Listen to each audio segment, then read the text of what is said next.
Hello, everybody. I'm Jaret Reddick. And this is a podcast. Jaret Goes to the Movies.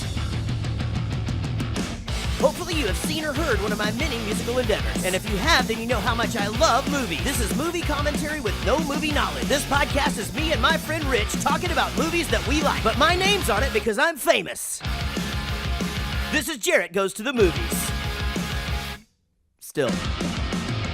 Okay, we're starting now. Good morning. Good morning. Please state your name for the record.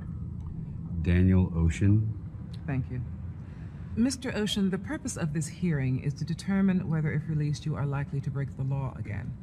While this was your first conviction, you have been implicated, though never charged, in over a dozen other confidence schemes and frauds. What can you tell us about this? As you say, ma'am, I was never charged. Mr. Ocean, what we're trying to find out is, was there a reason you chose to commit this crime? Or was there a reason you simply got caught this time? My wife left me. I was upset.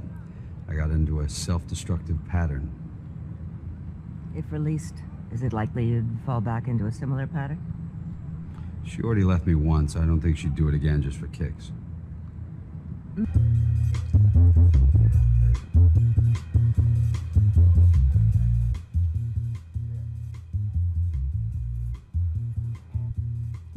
Yo. I don't know why I started it like that. I just say this. So this George Clooney, apparently he's so attractive they won't give him a real prison uniform because what he's wearing is actually stylish. Looks like the Ralph Lauren prison where he's at. You know, it's like his fucking like really put together collar and shit. Yeah, it's not like he's white collar crime, right? He steals stuff. Yeah, no, but it's pretty white. Oh no, he steals stuff, but he steals like masks and shit, like art and stuff. You know, like. So do you steal fancier stuff? You go to fancier prison? It's posh crime. Yeah, but it's not like a Wall Street banker going to jail. It's robbery. Yeah, but he's not like going in with guns blazing and stuff. Well, actually, that's not true. Yeah. Hi, guys. My name is Jaret. This is a podcast. We like to call it Jaret Goes to the Movies because that's what Rich thought of 2.5 years ago when we first started this thing. I like this movie because it takes place in casinos. I like casinos. We're talking about Ocean's 11 today, which I will be honest, I remembered liking this movie, but I don't really remember liking it as much as I did this time. And I was in a bit of a crunch to watch this one. Been working all week. I noticed that. So I had Kelly and Lewis from the Dolly Rots in all this week, and me and Kelly finishing writing our record that we're going to be putting out around Thanksgiving. And so we as of this week we've written 17 songs, and like we like all of them. So it's going to be tough to narrow that down. But there'll be a pre-sale type situations where you can get all of them if you'd like. And we'll be talking about that later on in life. But you know, that's kind of my week. That's what I've been doing. Been doing that. I just like did a thing where I burped, but it didn't come out of my mouth. Like it was like in my throat. It was a throat burp. What did it taste like? It didn't taste because I didn't swallow yet. Hold on. That's what she said. That a boy. This fucking guy. That's Sweet Cheeks over there. You guys remember him from a few weeks ago. A few weeks ago. I don't remember him from a few weeks ago because I was hammered. You were so hammered. Oh my God. I really did. I listened back to the Rogue One episode, and here's the thing. So, we had started golfing at 9, I think, in the morning. And then we had our first beer on like hole 6, and then after the golf match, we sat down, had some beers in the bar, then relocated to another place to have lunch. And I'm doing quotations, which lunch with me is like, well, I don't like to eat while I drink, so I don't fucking eat. And then I'm, still just sitting there. So by the time we got here, I was in rare interesting. form. It was fun, and I appreciate you guys not giving me too much shit about that. But during Rogue One and the one before that, what was the one before that? I'd been Deadpool. I'd been drinking a little bit. Yeah. But this episode, I'm completely coherent. Oh, I was back last week though for the breakup. Yep, you were. We had your ex-wife with me, as always, ladies and gentlemen, is Rich. Hello. So any Still sick. That's 3 weeks, dude. I know. Crazy. It's a lingering thing. I had it 2.5 weeks. Jesus. Now, what have you hung out with your ex-wife again since the podcast? No, No. I don't think so. Will you guys hang out again? Like, no, we hung out with the kids on. Okay, family event. Right. Well, we went and hung out where Christian bartends, Okay. and then we Where's he at? he's at Rockin' Bruce. Rockin' Bruce. Yeah, it's a good And, spot. Yeah, gave him a nice tip, and then we were Was hanging it out. was with, it like something to do with those darn holiday leftovers, or like what kind of tip? Oh, monetary. Go ahead. monetary? Sorry. Go ahead. And then hung out with my daughter and her boyfriend, and basically talked about music, but it ended up being a big argument. She stormed off. Really? So that hasn't fixed itself since we talked about that. Yeah. She's still hitting you up for that Instagram money, Yeah, internet money. yeah, basically. Because if you'll give her money, they'll put it on the Instagram and they'll make it big. Yeah, because if you just give Instagram Money. like $1,000, Right. then you instantly have fans. It's called Instagram, Yeah, Rich. yeah. Of course. but Not- not Insta-fam. Not necessarily. No, we're not. We're being a little facetious. Over I here. was gonna say I use it all the time. It does not work at all. Exactly. That's what I was trying to tell her. We're She wouldn't being listen to we're me. being a smidge facetious. I have 30-something thousand followers on Instagram, and I promote something, and I've it wasted does- so much money for You nothing. know what? Facebook ads. Here's the thing: social good to media be advertising works if you have the followers to market to. Exactly. But if the you only- have thousands of followers and you need to get information to them, Right. works great. Greatest bait and switch of all time. Facebook. This Mark Zuckerberg, man, he's fucking. He's rich as shit because he basically sold us a bag of dumb shit. Yep. We fucking we used to be able to market to our fans, and it was free. Right. And now the people who actually want to see our shit can't see it unless we pay him money to do Right. it. Exactly. It's the worst. And you know what? I've grown used to it, and I'm fine with it. But I still think it just sucks. I think the whole fucking it's the way the internet works, though. It's the same with this goddamn Fortnite. The kids are playing. Yeah, the kids they play this Fortnite. Well, they gave it to them, 8 months ago. Just give it to the kids. Call it beta. Like my fish, like the miracle fish. He's a beta. They call it a beta, and they. Is Beta still living? Oh, dude, he's Really? thriving. Still? Dude, you should see how blue he is. Go look at him after the show tonight. That's 5 months now. I know. 5 months. 5 months. He survived 2 days, Jared almost dried flushed up him on the other floor. day because Yeah. he thought he was dead for 2 days. He I hadn't moved. did. Oh, I wasn't gonna flush him. I might have been gonna You flush were him. gonna close? flush him. I was gonna see what the dog did with him. I'm kidding. I wouldn't do that. All right. What am I talking about? This Facebook. Is that what I was talking about? Yeah. Mark Zuckerberg, Zuckerberg. This bait and switch. Instagram, Instagram. beta. Fortnite. Fortnite. Thank you, sir. Thanks. Silent Sean 316 is here. So they give the kids this thing, but then they come at you and go to the children, and apparently NBA players, and they hey, but you can only get these weapons Right. if you pay for it, Right. and also you can die this many times a day, but hey, if you give us this much money, you can die more times in a day, right? I thought the game was free. It is. It used to be fucking free. Limited. That's what I'm saying. It's like this. You ever play this Candy Crush? Yeah. I fucking gave him a little bit of money a Yeah. couple of times. Yeah, I wanted to keep going. Couldn't keep going. Now I'm hooked on this Best Fiends. You ever play that shit? It's like the You new. were playing with Are you still playing with the Russian best thing? You know what? I had her mixed up with somebody else. I don't think she ever played Best Fiends.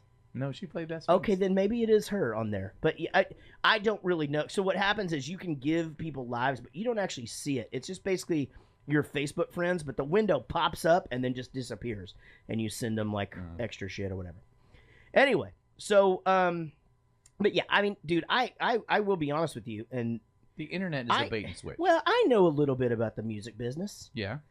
And that's just it. It's like, I don't think that bands who have 800 fucking followers on Facebook need to hire publicists. I But think Jaret, that's they're stupid. this close to being famous. No, They're this close to being I famous. get that. I get that. I just think being young. Send is me the amazing. hit. Send me the hit. I think Let me being- hear it. I think being young is amazing. Yeah, I agree. Just to be able to think that way. Yeah. is You know what was just nice. awesome was when we were coming up in Bowling for Soup. Again, it's almost 20. Well, it's 24. Holy shit! Our birthdays in like 2 or 3 days. It'll be 24. We will turn 24 this week, actually, ladies and gentlemen. Bowling for Soup. Yeah. How about Nice. that shit? Right? Nice. That's fucking kick-ass shit. Now, we never expected anything. That whole thing, it was just like, this is what we're doing, and we're out here working our asses off, and this and that. There were no free tickets. No free ride, none of this. It's just, to me, I think the entitlement of some of the younger generation, and I'm not talking specifically about your children. You know what they're doing. I don't, but I would say that, like, if you expect something out of this, other than enjoying yourself, exactly, making music or whatever, then every you're in the time. wrong industry. And they both say it. Her boyfriend and her. They say, I want to be famous. I'm going to be famous. Right. It's fame. Why are you saying that? Right. Why aren't you saying, I want to be able to provide for myself doing what I love for the rest of my life? Agreed. That's the mentality you should have. If you 100%. have that mentality, then you probably will be able to do that. Right. In I some agree. way, shape, or form. But the whole fame, it drives me crazy. I mean, it's fingernails on the chalkboard when they say the word famous to me. Right. That's the thing. Is like, famous in 2018 isn't even really saying that they want to be a great musician or a successful music person.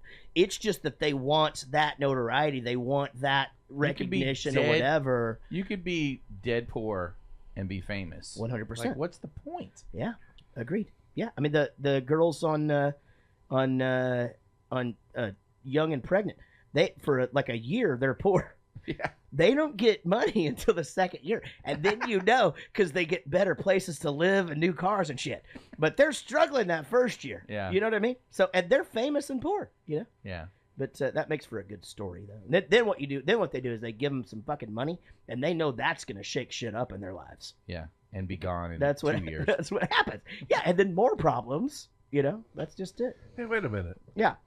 So you didn't want to be like well known and famous when I you went to started college 24 years ago when Okay. you started the band. No. Was it just a fun thing? It was a fun thing to do.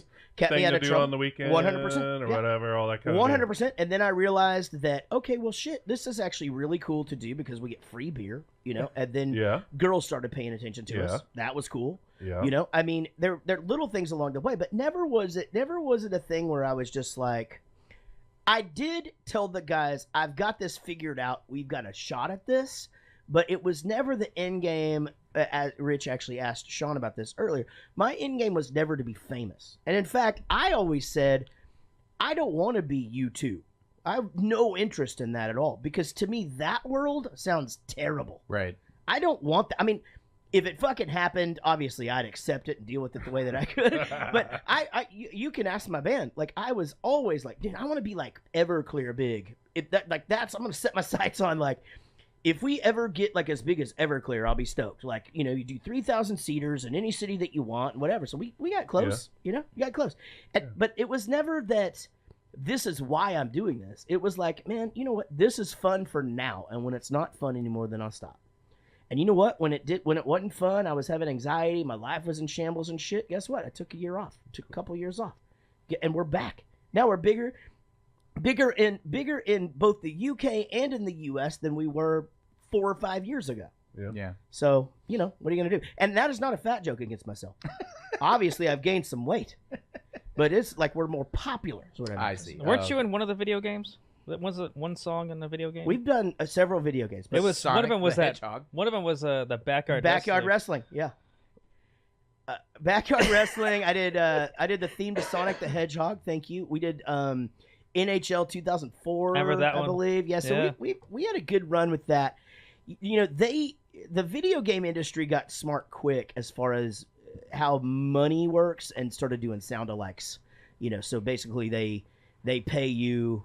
If you're a guy who can record shit, they'll give you $1,000 a song to write something that sounds like Paradise City, something that sounds like You Shook Me All Night Long, something that sounds like this, and then they own it. It's kind of like how Rock Band and Guitar Hero works. Sure. Though they're not from the actual artist. Right. That's Yeah. why they're out there. Exactly. Well, they still have to pay the artist money because it's a cover of that song and they're making money on that. They just don't have to pay them as much. So if you use the real thing, you've got to get in there and negotiate with that publisher, try to figure that out. If you get a band to cover it, Well, on the master side, which means the actual recording of it, you could clear that for what, I don't know. I could go get the band down the street to cover a song if they're halfway decent, and you give them $1,000 and you own it. Then you just have to deal with the publisher on like the actual rights, and that's the writer and all that. But yeah, so music industry, fucking A, right? We fucking did it. My lovely wife Casey is here. Hi. Hi, baby. Are we acknowledging anything tonight, or no? We're not going to say anything. Nope. We don't need to talk about it. You don't even want to talk. You don't want to talk about it because you don't want to talk about it, or you just don't want it out there in the world. Both. Okay, done. Okay, I'll talk about it. Okay, I'm really hungover. She is hungover. We went to a 30th birthday party last night, and Casey celebrated the 30th birthday of her friend. All 30 birthdays. All in one night. Yep. Yeah, she did. She did a great job. We all ended up dancing, which doesn't always happen. By the way, we had a 7 podcast again last week for you. You were hammered last week. Wait, what? At the end of last week. 7? All right, yeah. That's the podcast that you're all embarrassed about. No, that's Fight Club. Oh, Fight Club. That's right. Fight Club. It's a Brad Pitt movie. Yeah, I don't know. Sorry. Don't tell her she Yeah, was hammered fine. on that. That just makes her self-conscious. Oh, Don't really? do that. Don't do that. No, but You look really pretty though. She does, doesn't she? She always does. Well, I'm sorry you don't feel good, baby. You know what? Me and Casey are nice to each other when we're hungover. Like it's not like you shouldn't have fucking drink as much. It's like, oh, what can I do? That's how we treat one another. Can I go get you a cheeseburger? No, she wants Chinese food. They deliver. I don't have to do anything. That's right. You know, so I'm fucking out on that deal. Austin. Oh no, I'm sorry. Austin Mark Graff is here, but we call him Sweet Cheeks. Sweet Cheeks. Look at him trying to sell Swan. He brought a T-shirt. That's the name he was trying to sell him. He brings a T-shirt. Was that the? Yeah, he wanted to be he was called like, everyone Swan? calls me Swan. I got it. All right. Because I called myself Swan because of this T-shirt I own. Y'all don't really know what this is from? No. Black Swan Saloon in Deep Ellum across from trees.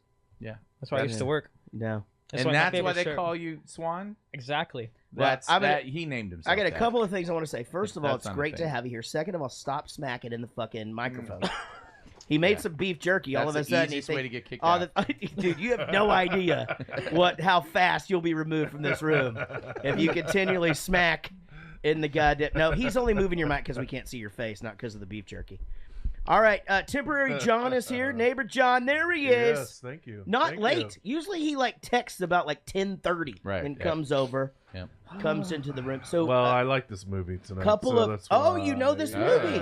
All right. Yes. Okay. Some little insight. Now the Yes. other week, temporary John had a surprise party for his wife Becky, who Yes, he did. and it was supposed to be like 40 people. Seriously, Yeah. two families had someone end up in the hospital. Yes. Somebody lost a babysitter. Somebody lost an arm. Yeah.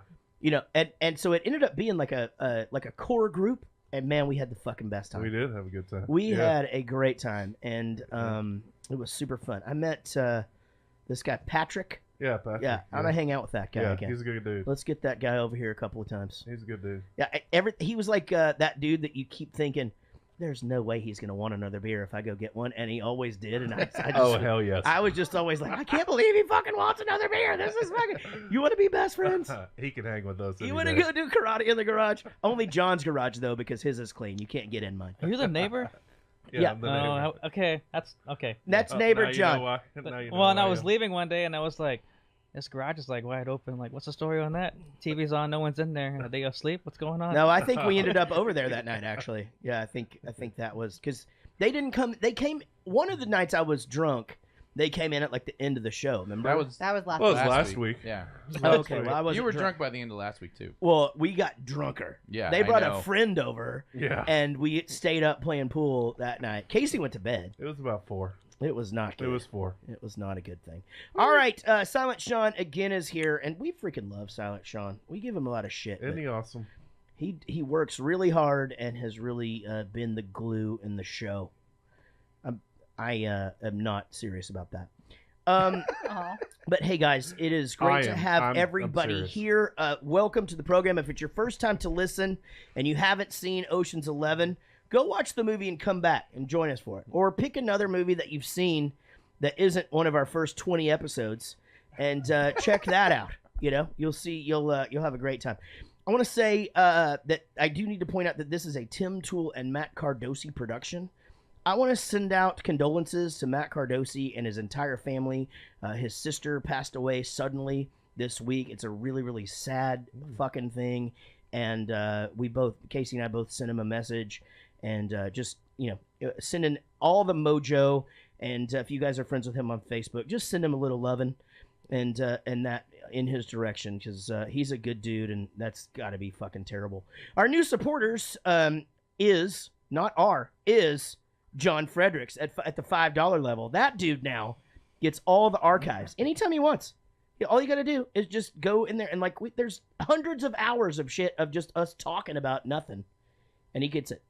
Right? Isn't that what he gets? That is absolutely correct. Well, you were eyebrow raising me. No, I was like, yep. So for $1, here's the thing: you also get a 20% discount on our merch. I don't know if I've said this lately, but Yeah, if you go haven't. to our Patreon page. Support us for $1 that month. Then you get a 20% discount on merch. Go buy a shirt, save over $2, and you just made money in the transaction. Yep. Holy shit. And by the way, If you're a woman, that made absolute sense to you. If Yeah. you're a man, you're like, that didn't make any sense. I don't know. But I explained it great. No, I know. All right. What kind of merch do you got? What kind? We have T-shirts. We have mugs. We have we have a perk that I couldn't send out because we didn't have all y'all's addresses 2 weeks ago. Hopefully now, if you are at the $10 level, you have updated your address so that I can send those out on Monday. I'm going to try again, and then I'll be emailing you directly if I don't have. But we will. It's still a surprise. I can't say it. Yeah, But that'll be in the store soon. All right. Our executive producers are also Patreon supporters, and the reason this show works, we just bought a new computer. Holy shit, it was really expensive. So thank you to our Patreon supporters for making that happen. Hopefully we just get better and better. We did it to improve the show, not just to have a That's computer correct. laying around. Yeah, you have to understand. There's it looks like, and I actually heard this the other day from a friend. Oh, it was our cousin was in town, and our cousins, Brandon and Christy, were in town, and they're big fans of the show. And they were just like, yeah, it looks like you guys are all in different locations and all this. I'm like, well, it's not really set. It's just we've worked hard to make it look really good and to sound really good. But there's a lot of gear that goes into it. And quite frankly, we don't have all of the things that we really need to be able to do with it what we want and make it a better program. But thank you to each and every one of you, because we've put every cent back into the podcast, and we'll continue to do that until we're the biggest podcast besides Joe Rogan. All right. Our executive producers are also Patreon supporters. They do include Ashley C., Wendy Croft, David Murray, Sheila Ray Wonder, David Dooley,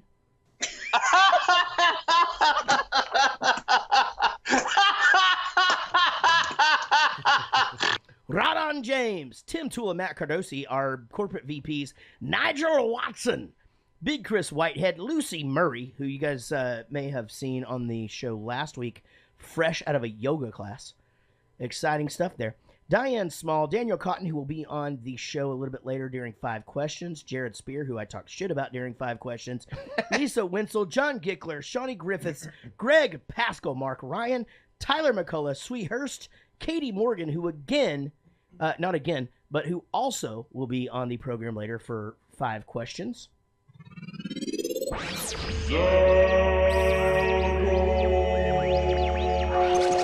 His name is actually Les Zaldor Zalewski. I seldom say that because he wants to only be known as Zaldor, and only by whatever the fuck that is that I play. He's the only producer that has his own soundbite. Maybe we need to make that a thing. Maybe from now, maybe you can upgrade and you get a soundbite. Give us your own. Give us a few more bucks. That should be fun for you, having to press all the buttons. Well, I just put them in order. I'll change It'll be fine. We'll figure it out. All right, Josh Millman, Jason Randall, Mike Breton, your favorite record podcast, Brian Dunning, Paul Baums, Amy Pittsinger, Amy Pittsinger. By the way, we were in the Pittsingers pool the other day. Mm-hmm. This is fucking crazy. I must have been in that pool for 6 hours. I was drinking and just having a great time. I, for some reason, didn't have to get out to pee one time. It was just fucking, I don't know what it was, but I just didn't have to get out to pee. And I now understand why they're your new best friends. They are our new best friends. We love them very much. Jason Wall, Bodie Cooper, William Bryant, Kirsty Fisher, Don Petretta, Simone Vark, who did not quit the podcast, Dave McLennan, Woody Chambers, and Tess Green. Hey, Tess Green, what an awesome movie for you to be mentioned during, because there's a character named Tess in the movie, and I was actually going to make fun of her name, but now I'm not gonna. Yeah, how about that? Just fucking turned me right off of that whole deal. Fucking A. Ocean's 11 came out in 2001. It was rated PG-13. Nothing really happened in this. There were no boobies. Here we go. Danny Ocean and his 11 accomplices plan to rob 3 Las Vegas casinos simultaneously. Ladies and gentlemen, I think we have a runner for possibly the greatest synopsis of all time. I was thinking so too, Yeah. except there's one fatal flaw. Okay, let's hear it. There's only 10 accomplices. There are only 10 accomplices. They Wait. made a fucking grammatical error. Yeah. Yeah, because he's one of the 11, dum-dum. Wait, there's 13 though. It's not a grammatical No, error. I that's think it's a mathematical mathematical. Well, it's grammatical because they said the wrong thing, Oh. put the wrong word in. error. Okay. It's a mathematical error. What'd you say? I'm deleting this. Never mind. There's not 13. What are you talking about? There's 13 of them in the movie. There's 13. Wait, She's which one part of. did you watch? She is not part of this. Yes, she is. No. No, that's the third. She that's didn't. The second She could have sequel. stopped it. Okay. Jesus Christ. She's not part of it. She wasn't in on it. No, they needed 11. They talked about 11. They had 11. Danny's part of the 11. It's part of the fucking 11. Right. Yeah. All right. So, all right, let's go. Over to Rich for his alternative synopsis. Ocean's 11. In this elaborate caper that made you not hate jazz music as much as you used to, George Clooney and the gang rob a casino by... Actually, how did they rob it? I was just focused on Brad Pitt eating the whole time.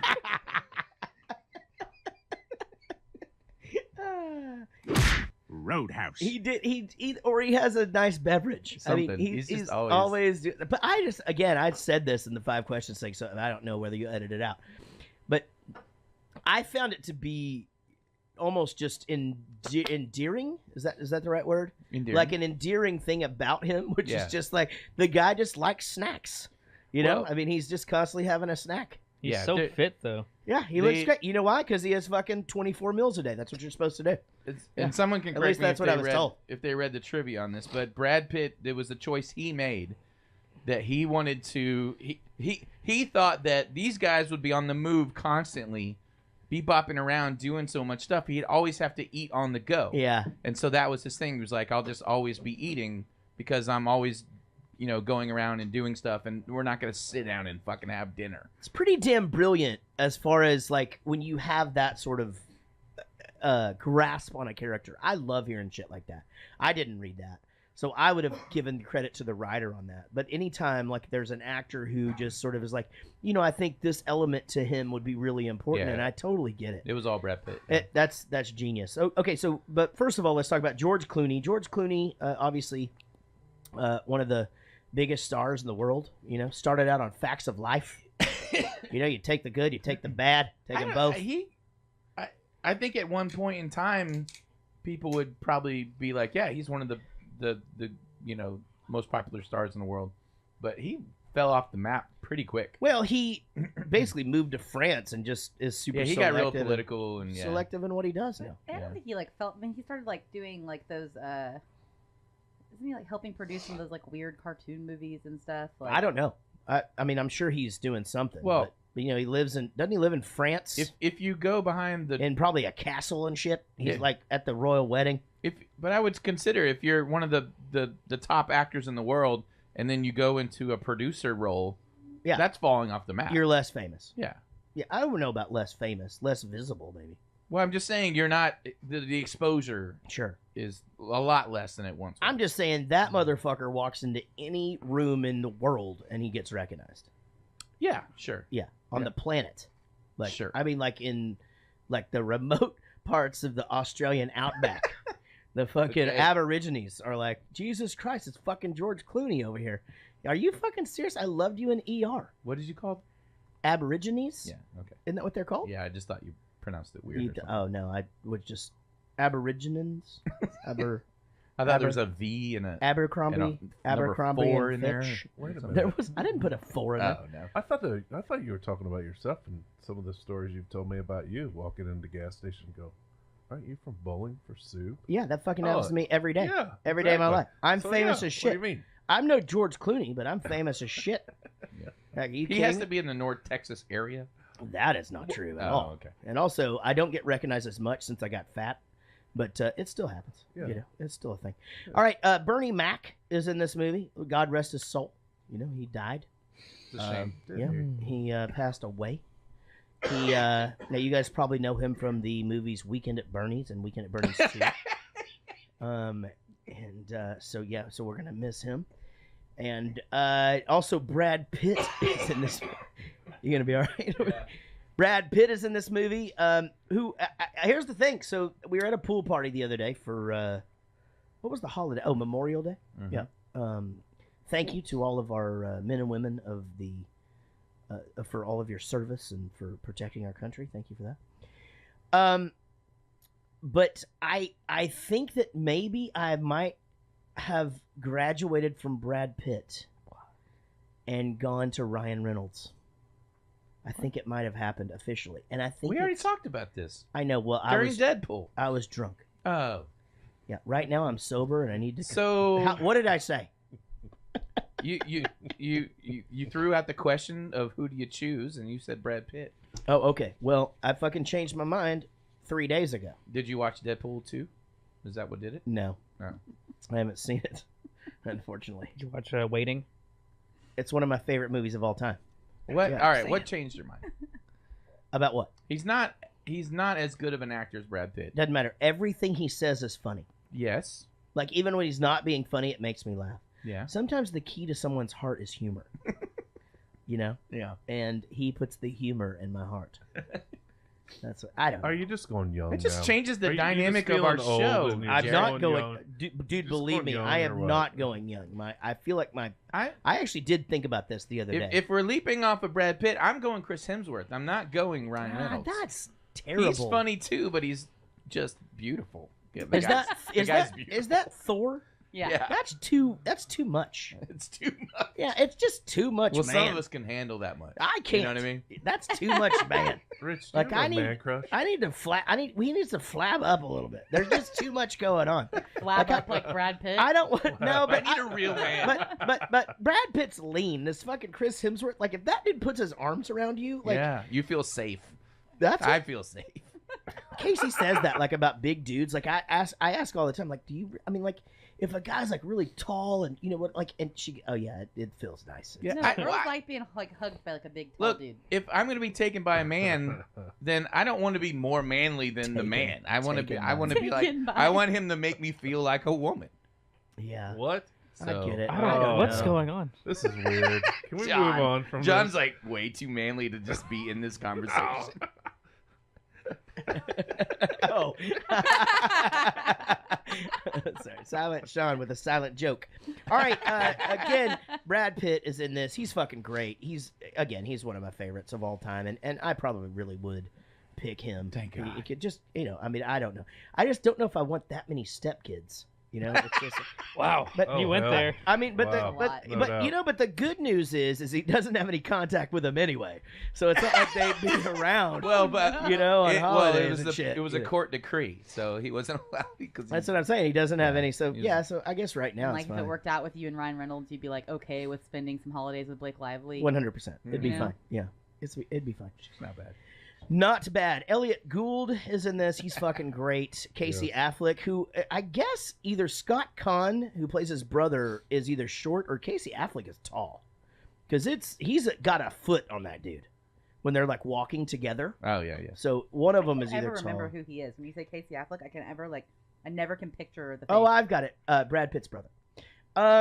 So he's Brad. Oh, I'm Oh, sorry. Ben Affleck. Ben Ben Affleck's Affleck. brothers. Shit, I had that joke fucking like as you were saying it. I know who he is. I just can't ever put the face to it. I had to like look up which one you're He talking did about. that movie recently Won and a bunch of won an awards. Academy Award, that Manchester by the Sea. Manchester by the Sea or whatever. And He was also in The Killer Inside Me, and that movie is insane. One of my favorite movies is the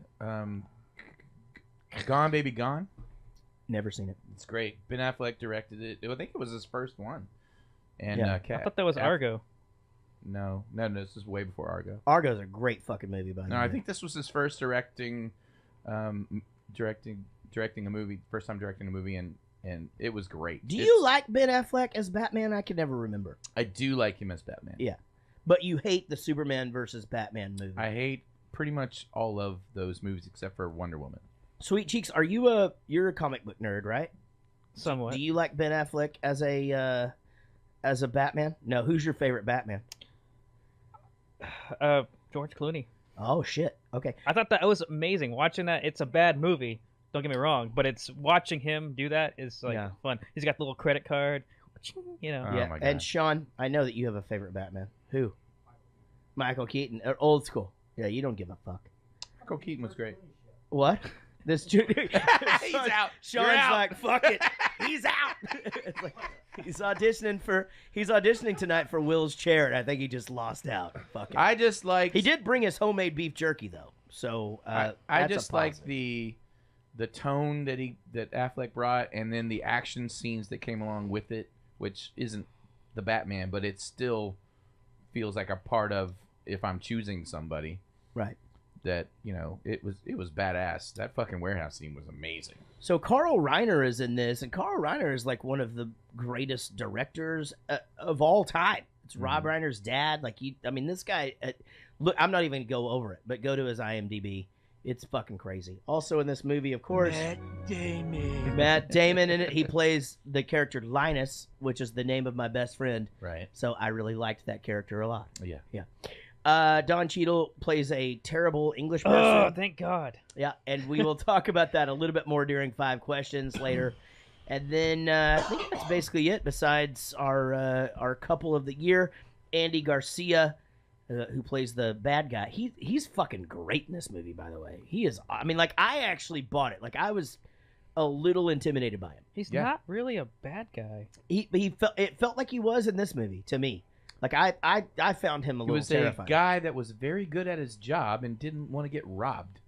No, Yeah, but I felt kind of bad for him. when he said, "Run and hide," run because I'm gonna. Like I believed it. Like I was just, Oh, yeah, yeah. You're fucked. Like your fingernails are coming off with pliers. Ouch. That's where they're. Oh, sorry, baby. That make you Ugh. sick to your stomach? No, I just don't, Okay. I don't like that one. I don't know. I'm like, Pubic cut off a toe, I hairs don't are gonna care, be but- trimmed with a lawnmower. What? No, that's I'm just fine. naming more shit. No, the Okay. fingernail thing, which is Oh, gross, that but one whatever hurt. else is Okay, fine. we're gonna drill your teeth with no anesthesia. Hammer. You've had that happen. Hammer to the hand. Hammer to the hand sounds terrible. Yeah, that sucks. I watched that happen one time. What? What? Uh-huh. Yeah. So I had this boyfriend whenever I was like in middle school, and his family was like a little fucking crazy, and the mom did like a bunch of drugs and all types of stuff. And all these people lived in this house. It was like a 3-bedroom house, like 11 people in the fucking house. I mean, it was crazy. Like there's just cigarette smoke. It was awful. A trailer house, right? Yeah, and one of the So it's like that no, this movie- one wasn't a trailer. This It's was like a that TV show Shameless. Gotcha. kind of. And so one of the girls that lived in the house had wronged the mom, who was like the leader of this thing. And so to make up for it, somebody had to they smashed her pinky with a hammer. I watched the whole thing happen so that she could go to the hospital and get pills and give them all to her.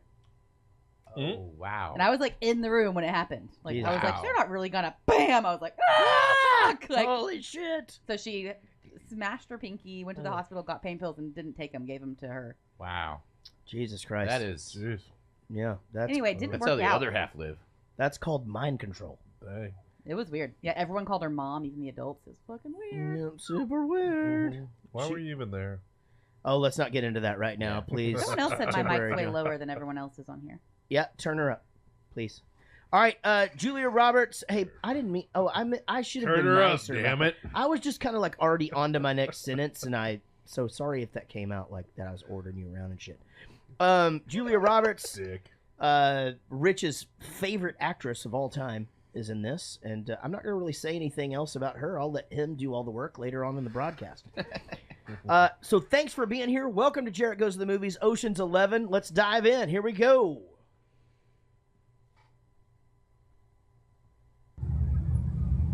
God, I'm bored. You look bored. I am bored. So how was the clink? Did you get the cookies I sent? Why do you think I came to see you first? Tell me. It's tricky. It's never been done before. So I need planning and a large crew. Guns? Not exactly. A lot of security, but the take. What's the target? 8 figures each. What's the target? When was the last time you were in Vegas? What? You want to knock over a casino?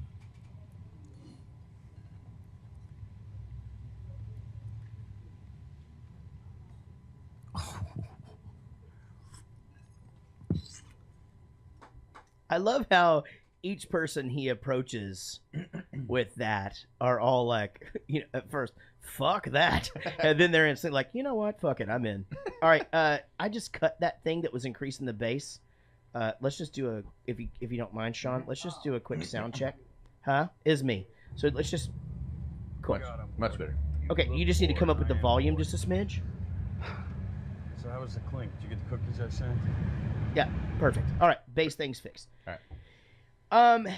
Yeah, I love their dynamic. I think they're great together. They are great together. They are. I mean, and I guess have they been in anything else together? I was wondering the same thing. It was pretty much improv.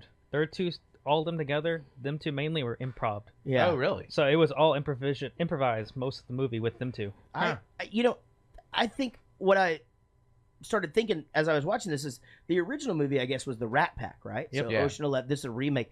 So I guess this is Dean Martin and Frank Sinatra are Yes. these two characters. Yep.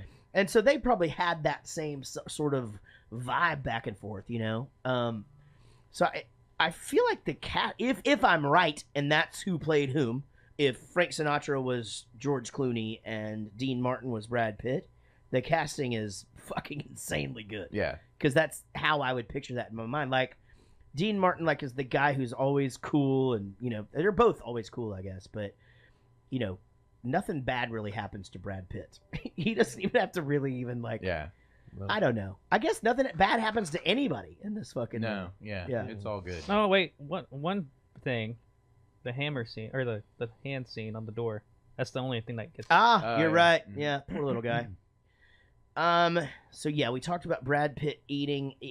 I love the, he first meets up with Bernie Mac, and he's just like, you've seen him, and he knows exactly who he's talking about. And what's he doing? He's teaching stars to play cards, and they actually got real actors to come in and be complete idiots and not know how to.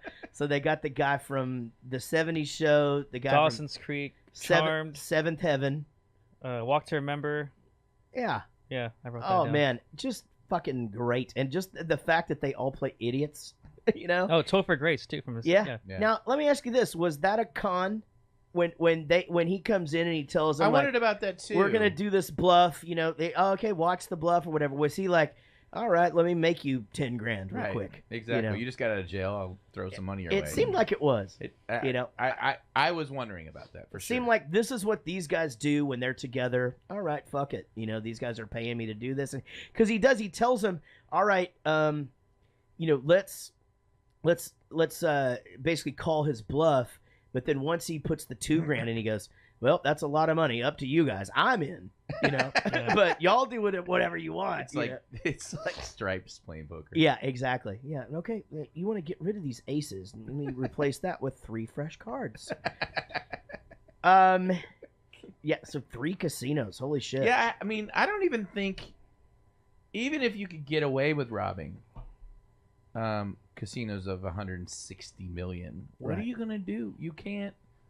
I don't think that could happen. Like, I don't think even if you could steal the money, I don't think you could get very far with it. No.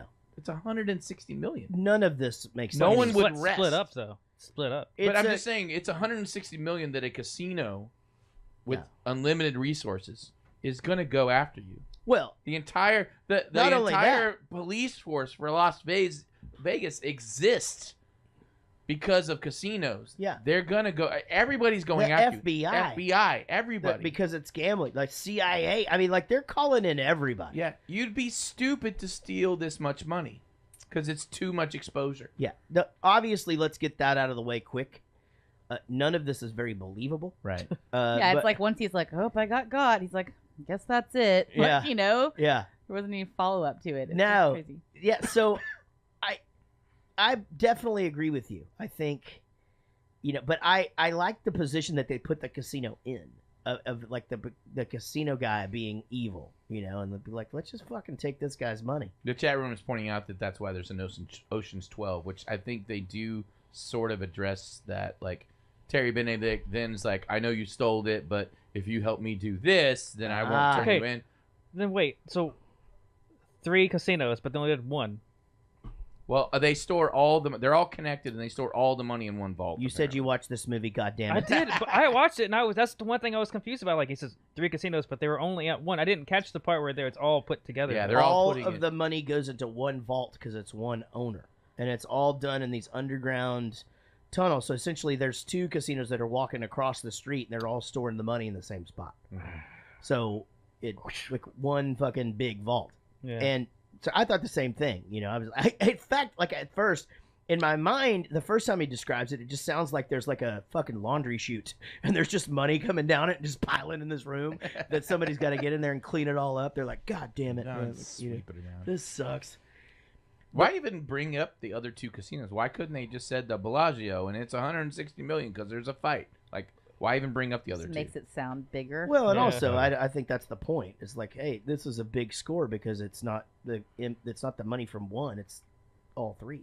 Yeah, you got, and I thought it was done pretty brilliantly, where they pick that night. Like, I wonder if that's a real law.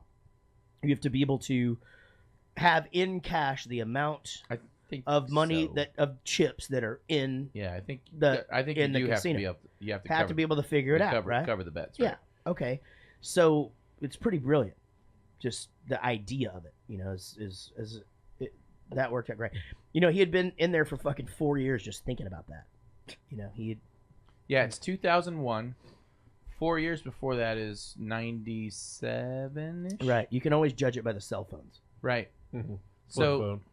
I'll talk about actually. Yeah, how do you even think that up for 4 years? Because how would he even be able to do the research of like, the type of security in there and stuff? That doesn't make any sense. It's not like you hit. There was a guy Google. on the inside that gave him all this or something like that. I think there's always a guy. But still, all right. You know the 3 most successful robberies in the history of Vegas? Number 3, the bronze medal. Henselneck grabs a lockbox at the Horseshoe. He got 2 steps closer to the door than any living soul before him. Second most successful robbery, the Flamingo in 71. This guy actually tasted fresh oxygen before they grabbed him. Of course, he was breathing out of a hose for the next 3 weeks. Goddamn hippie. And the closest any man has ever come to robbing a Las Vegas casino was outside of Caesars in '87. He came, he grabbed, they conquered. They just shot that motherfucker in the back. What am I saying? You guys are pros. The best. I'm sure you can make it out of the casino. Of course, lest we forget, once you're out the front door, you're still in the middle of the fucking desert. Exactly. Yeah. I'm not sure any of that is true, that what he was talking about. That might have been movie scriptage. Do you think a casino's ever been robbed? Oh, yes. Yeah, there's Circus in 1993, $3 million from an armored truck at the door. Okay. Yeah. Successful robbery. But that I looked up. There's a bunch. And I was like, oh my god, there's tons that got robbed. But I noticed it was after this movie was made, like 2010, 2003 or something. So this like movie that. gave some people some ideas. Maybe, I don't know. Yeah. But the vault seems like the worst idea ever. Like, it's like, why wouldn't you again? Well, if you can trick them into giving you the money, right? Great. But yeah, it seems like the worst idea ever. Right. Yeah, a lot of there was a couple stories I read that of just literally just a guy walked in, grabbed a bunch of chips in an area, an off limits area. He just kind of strolled in and was like, "Holy shit, there's a bunch of chips." Grabbed the chips and just made his way out. Right. And would have probably gotten away with it, except there were some meddling kids. No, there was like some and their dog. Scooby-Doo. Like $12 million chip or some special chip that was worth a shit ton of money. Yeah. And he tried to pawn that. What a dum-dum. And got caught, yeah. Yeah. Yeah, there's a bunch. I mean, I saw this one's something. from January 2018. Robbery at New York marks second high-profile Las Vegas casino heist in 3 months. Wow. What, in 3 months? Yeah. There's so many. New York, Yeah. New York. You would think it somebody would- did in November the Bellagio Hotel and Casino and MGM Resorts. You would think it just happened all the time. You know, I just don't think we see it because it's not like dudes going in with machine guns and shit. It's like, Thank God. yeah, no, 100%. I'm not trying to be funny about that. I'm just saying that, like, Yeah, that's when somebody took money from a cash cage in the poker room. Like, yeah, so they're getting away with a few grand. You know? It's like Yeah. a bank robbery. What'd you say? $3 million in an armored truck? Mm-hmm. Jesus Christ! You gotta fucking hire a wrestler or some shit to like just stand outside that fucking thing. You know, slam people. the New in York, the New York face. guy like brought a gun and just like robbed them, like armed, like I'm freaking robbing you, and then escaped in a taxi and and actually got away. Mm-hmm. Jesus Christ! Holy crap, that's weird. I wonder if anybody's ever escaped in an Uber. Because you got to wait for that shit. You know what I mean? Like, you can't. I guess you'd order the Uber before you walk in. That's right. You just wait here. I'll be back in It's 3 minutes. Well, it's just Be like here. you time it, right? Yeah. So it's like, hey, your driver is Joel. Joel will be there, and like, but sometimes those motherfuckers take a wrong turn. That's right. And it adds like 10 minutes to the Yeah. trip, and you're fucked. You're just out there with like, then you're just like walking the strip, just hiding in the fucking M&M store and shit. Like, what the fuck? Like, oh, you guys got gray M&Ms? What? And then he's arrested. That's it. Yeah. End of story. Fucking out of there. Sean? Sean likes when I do that sound. Sometimes, Just like that. Well, It sounded a little condescending. I drew it out a little bit, but he doesn't like when I don't ask for a few beers on the show because that sound effect makes him happy. Apparently, you know who it doesn't make happy? My Casey. lovely wife, Casey. That's right. Yeah, she does not like it. Wait, I'm gonna hold on to this one for a second, but I'm gonna do the Jaret's opening the beer thing. Just give me the beer thing, and I'll do it in a minute. Yeah, it sounds mean when you say it like that. How about the Malloy brothers? I love this thing. It's just like the whole like the fact that they're just always arguing, you know, and then our intro to the Malloy brothers is a truck racing a remote control truck That looks exactly that like looks the same, and then just the fact that he starts to lose, so he's just like fuck it and runs over it. Did y'all know that Owen and Luke Wilson were supposed to originally play those Oh, characters? wow. Interesting, but what, Owen was like gonna kill himself and shit, so he couldn't do it that much. Is that a thing? Yeah. Dude, he was like suicidal like a couple of times. Yeah, yeah. And it's like super like out there in the world, like it full on. Like I think him and Kate Hudson had broke up or some shit. Yeah. Like it was a. And he was like, "Why does my brother get the good nose?" You know what I mean? He was just like, Wow. man, man. Yeah, but his brother didn't quite get the career. No. He did get the one of the greatest lines of all time in Anchorman, which was, "This is getting goddamn ridiculous." Jared's opening a beer. God damn it, Jaret. What? I could. It's fucking frozen. Lift the weight or something. Let it go, let it go. This beer is fucking frozen. All right, next clip, Sean. Jesus Christ. Hang on. Are you accusing me of booby trapping? Well, how about it? Booby traps are Mr. Tar style. Isn't that right? Bash. Peck, ATF. Let me venture a guess. Simple G4 mainliner, back wound, quick fuse, with a drag under 20 feet? Yeah. Let me ask you something else. Did you search this scumbag? Booby traps on his person? I mean, really search. Not just for weapons. Stand back. Oh, wait. Here we go. Go find Griggs. Tell him I need to see him. Who? Just find him, will ya? Hey, Bash. Hey, Russ. How fast can you put something together for what I just slipped you? It's done. Hey, it's done here, pal. Yeah, he's waiting around the corner. Oh, it's terrific. It'll be nice working with proper villains again. Everybody down! They weren't expecting that shit.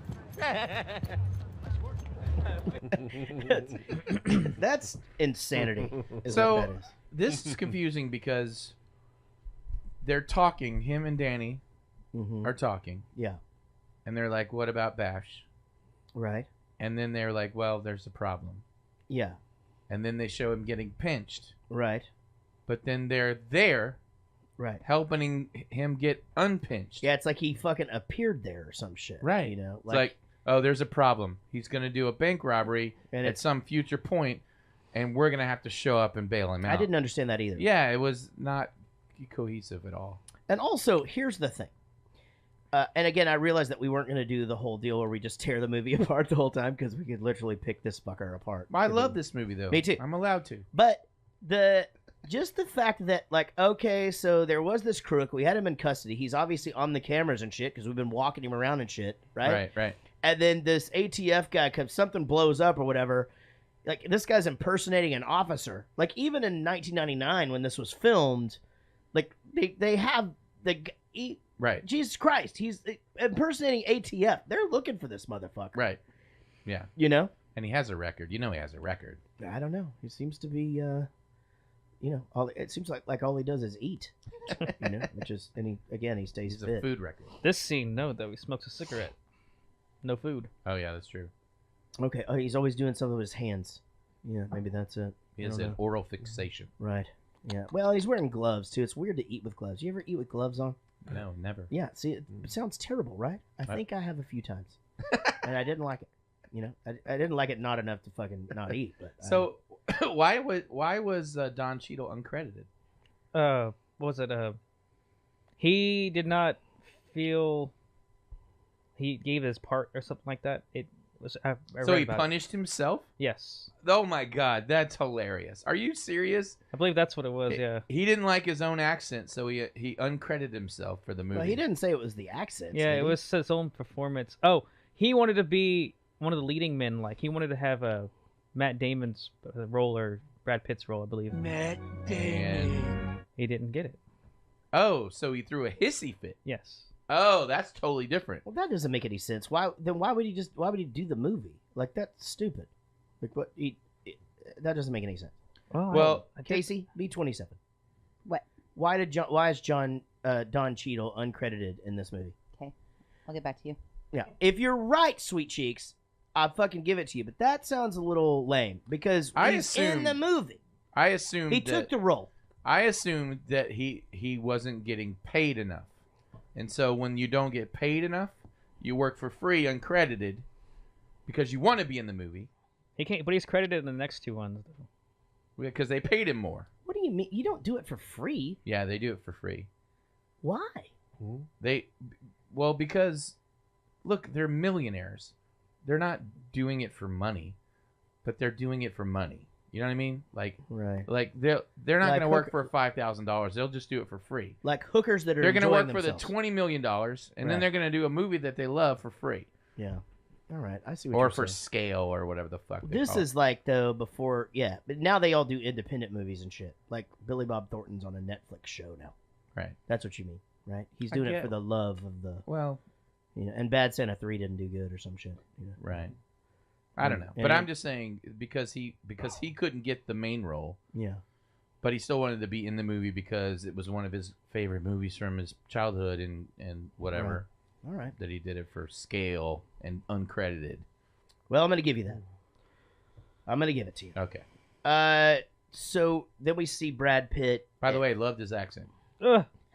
We see Brad Pitt and George Clooney at the show with the guy, like the guys that are doing all the acrobatics and shit. And he goes, yeah. Which one is he? He just goes, he's the little Chinese guy. Like, it's a stage full of little Chinese dudes.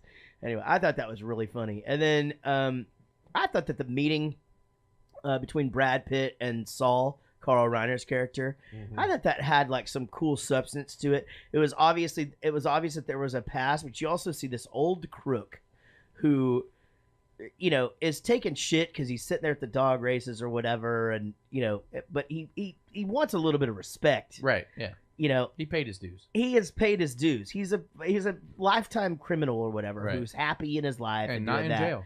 Yeah, and then but he just funny that all of them don't want in at first, and then once are you gonna treat me like an adult and tell me what's going on here? You know, like meaning here's your plane ticket, see you later. Like you're already reeled in. Yeah. You know, you got something, Case? I mean, the only things there's a couple of different people saying they just didn't like the role, or whatever, but the main one that I see is that he said that he didn't get paid well at all. But he said that the money they paid him was a joke. Like it's like, and he said it was like an embarrassingly low amount. Right. Well, I mean, let me be honest. He literally said in an interview, like, I mean, I didn't like give the money back, but I mean, you're acting. yeah, he's already rich at this point. But he wasn't acting good enough in this movie at all, though. Yeah, hate on that. Why did he need an accent? He wasn't. You know what I mean? Like, why was that necessary?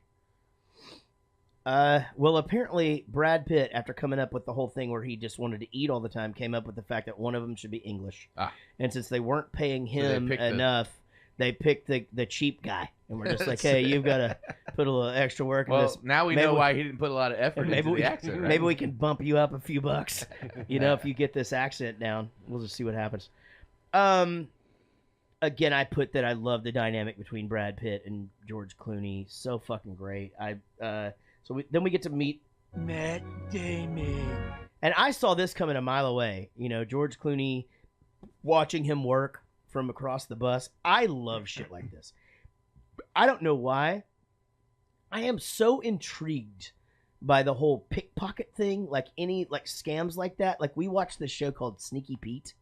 I love that show. Okay, so we just started season 2. We're a little behind, but I love it. Like I love, in this movie, like him slipping her the cell phone and just taking wallets, and I'm just so intrigued by that whole thing. I got stuck in the middle of season 1. Should I continue? 100%. Yeah, dude, totally. That season is.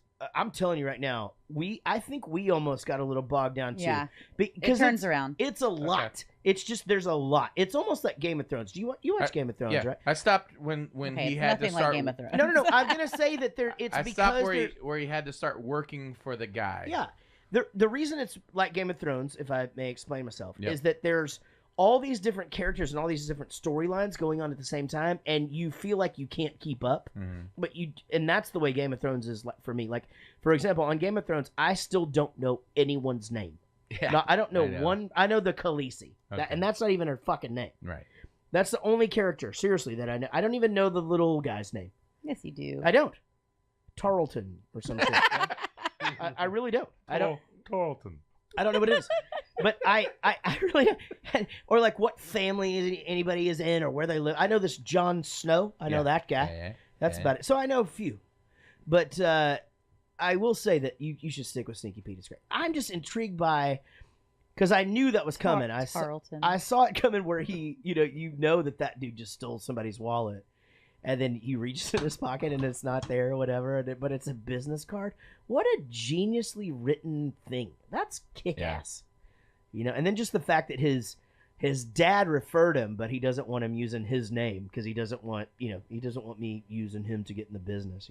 Right, yeah. But I think Matt Damon did really good in this. I think Marky Mark would have been fine. I mean, I do think that Marky Mark tends to overact, but little reunited with Don Cheadle from Boogie Nights. Could have been nice. Woody in the chat room says Don Cheadle removed his name from the credits when it wasn't allowed to appear above the title in Ocean's 11. That's kind of what I meant. Presumably because his name would be alphabetically preceding George Clooney's, and they wanted George Clooney's first because there were so many characters and they wanted to put them alphabetical. Okay, I worded it wrong, but that's kind of what I meant. He wanted to be like the leading role characters. Yeah.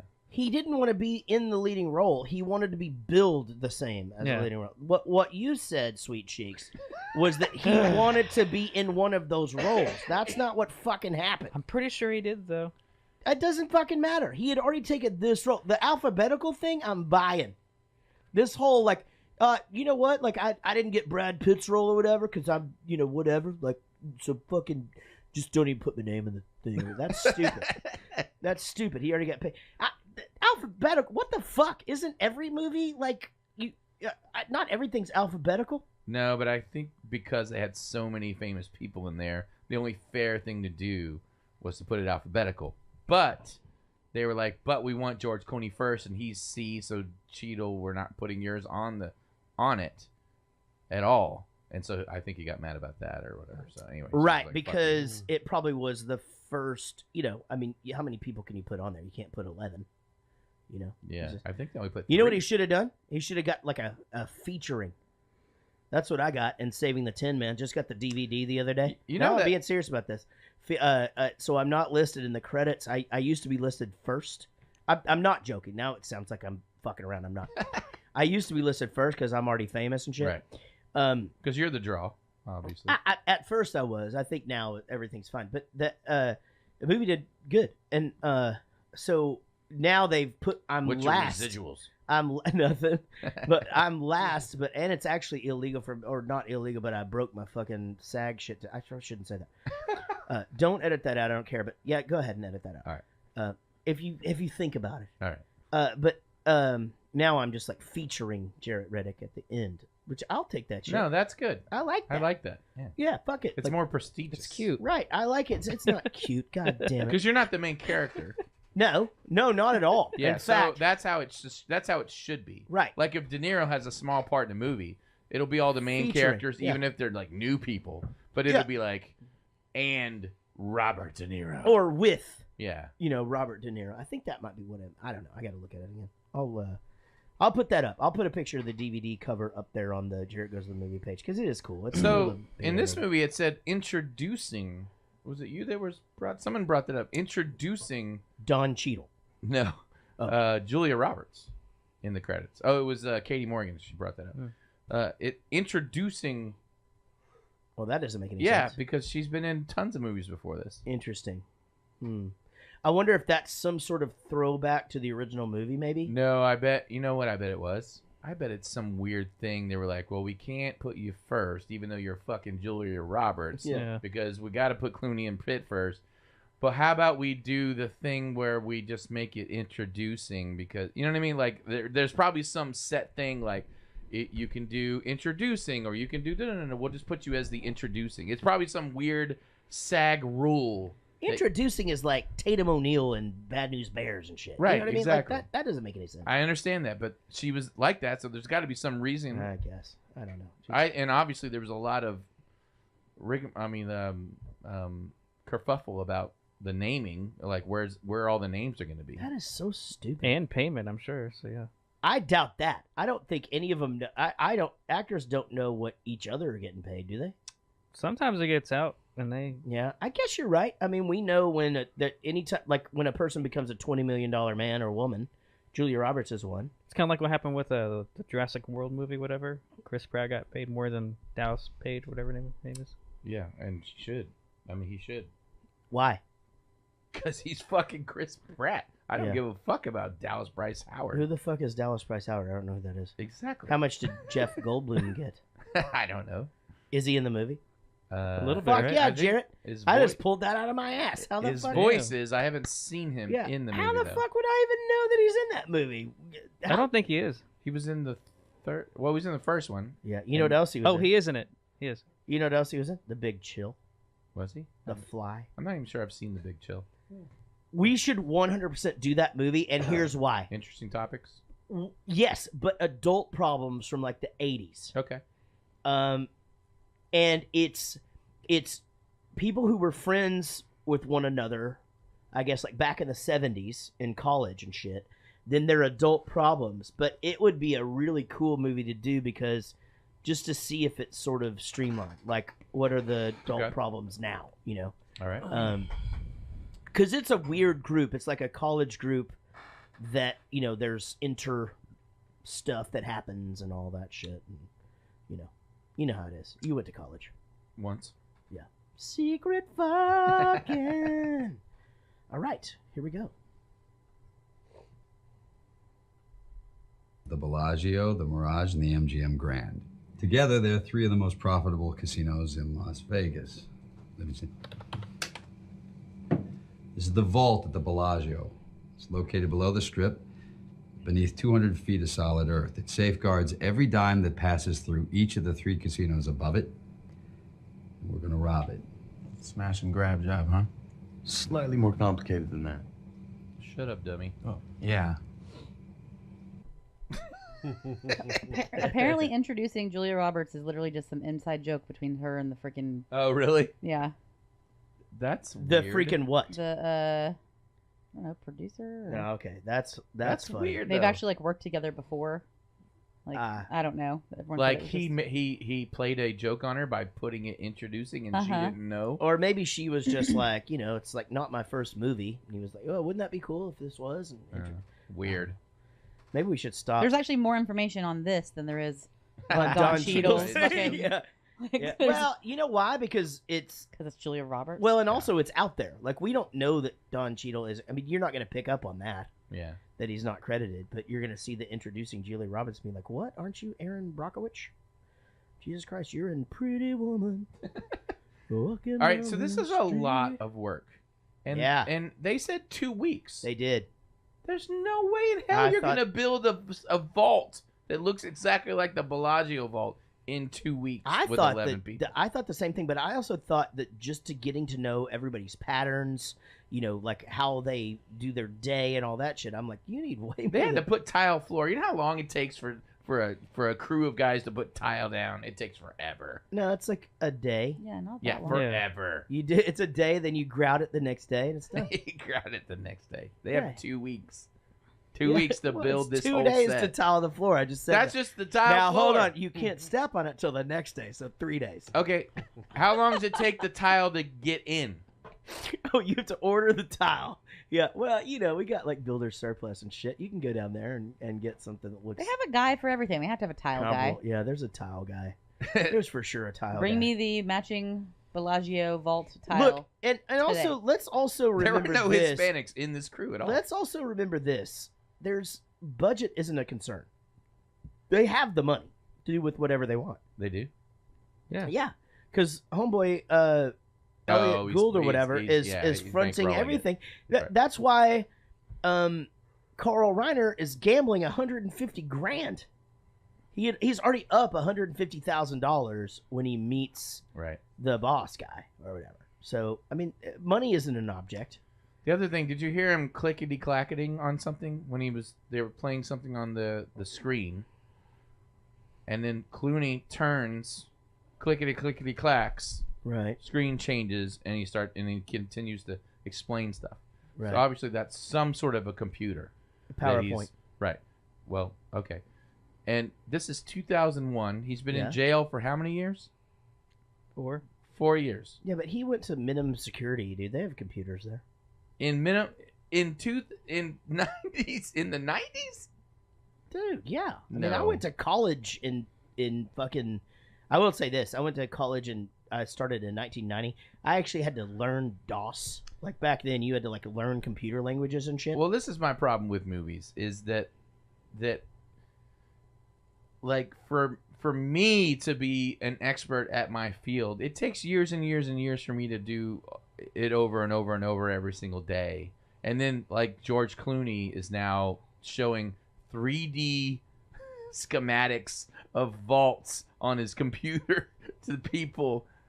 Well, It's like- hold on. It's like, how do you become an expert like this? Well, back up it a just second. doesn't happen like Back up a second, though. I mean, they've had time. I mean, they're rounding all these guys up. They've been sitting in that dude's house meeting about this all the time, and somebody was in there, and his name was Estevan, and he was like, "Hey, press this button and this button," and then he was just like, He's a clickety clack "Yeah, he's 4 like, times. and okay, then Esteban, all right. that will be enough. All right, I retract. That will be enough everything. on this planning of a tennis court that we were talking about." And then he leaves the room, and then he's back to the safe. Yeah. With the other people. That's see? a good point. Yeah, he Yep, takes yep. some lessons from Esteban. Putting the tile in. It's a thing. So I love that he just talks about like all of this shit or whatever, and then it's just like, you said there was good news, but the good news isn't really. I mean, it's good, but it's not like anything that helps along the job. The good news is just how much money is in there, Yeah. which is a shitload of money. Yeah, it's almost too much money to me. Yeah, I agree. Yeah, I feel like you could get in there, but I mean, it's life changing. But apparently, it's not because they have to. $14 million a person. They have to get back into hijinks. They made me do math. He was like, Yeah. "You can do the math," and I'm like, "Fuck!" Now I have to go Jesus do the Christ. math, and so I had to pull up a calculator. Then, so how about the strip club scene where Brad Pitt pays the girl to go get the card that gets him in, and he goes, "Say hi to your mom for me," and she's like, "Oh, you can do it yourself. She's up next."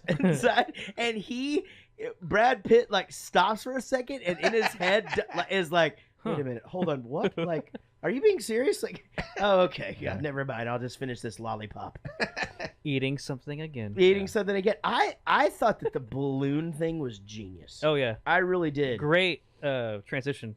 Amazing. It was so. I couldn't even notice. So. Yeah, agreed. Same thing. I thought that that whole thing was so good, and again, just putting the brothers did so well together, just arguing with one another and just keeping that one camera, But I guarantee you, in Las Vegas, though, maybe not in '99, but if one camera ain't able to get a section, there's another one that can. Yeah, definitely. Yeah. Because I always think that I love Las Vegas. You guys probably know that.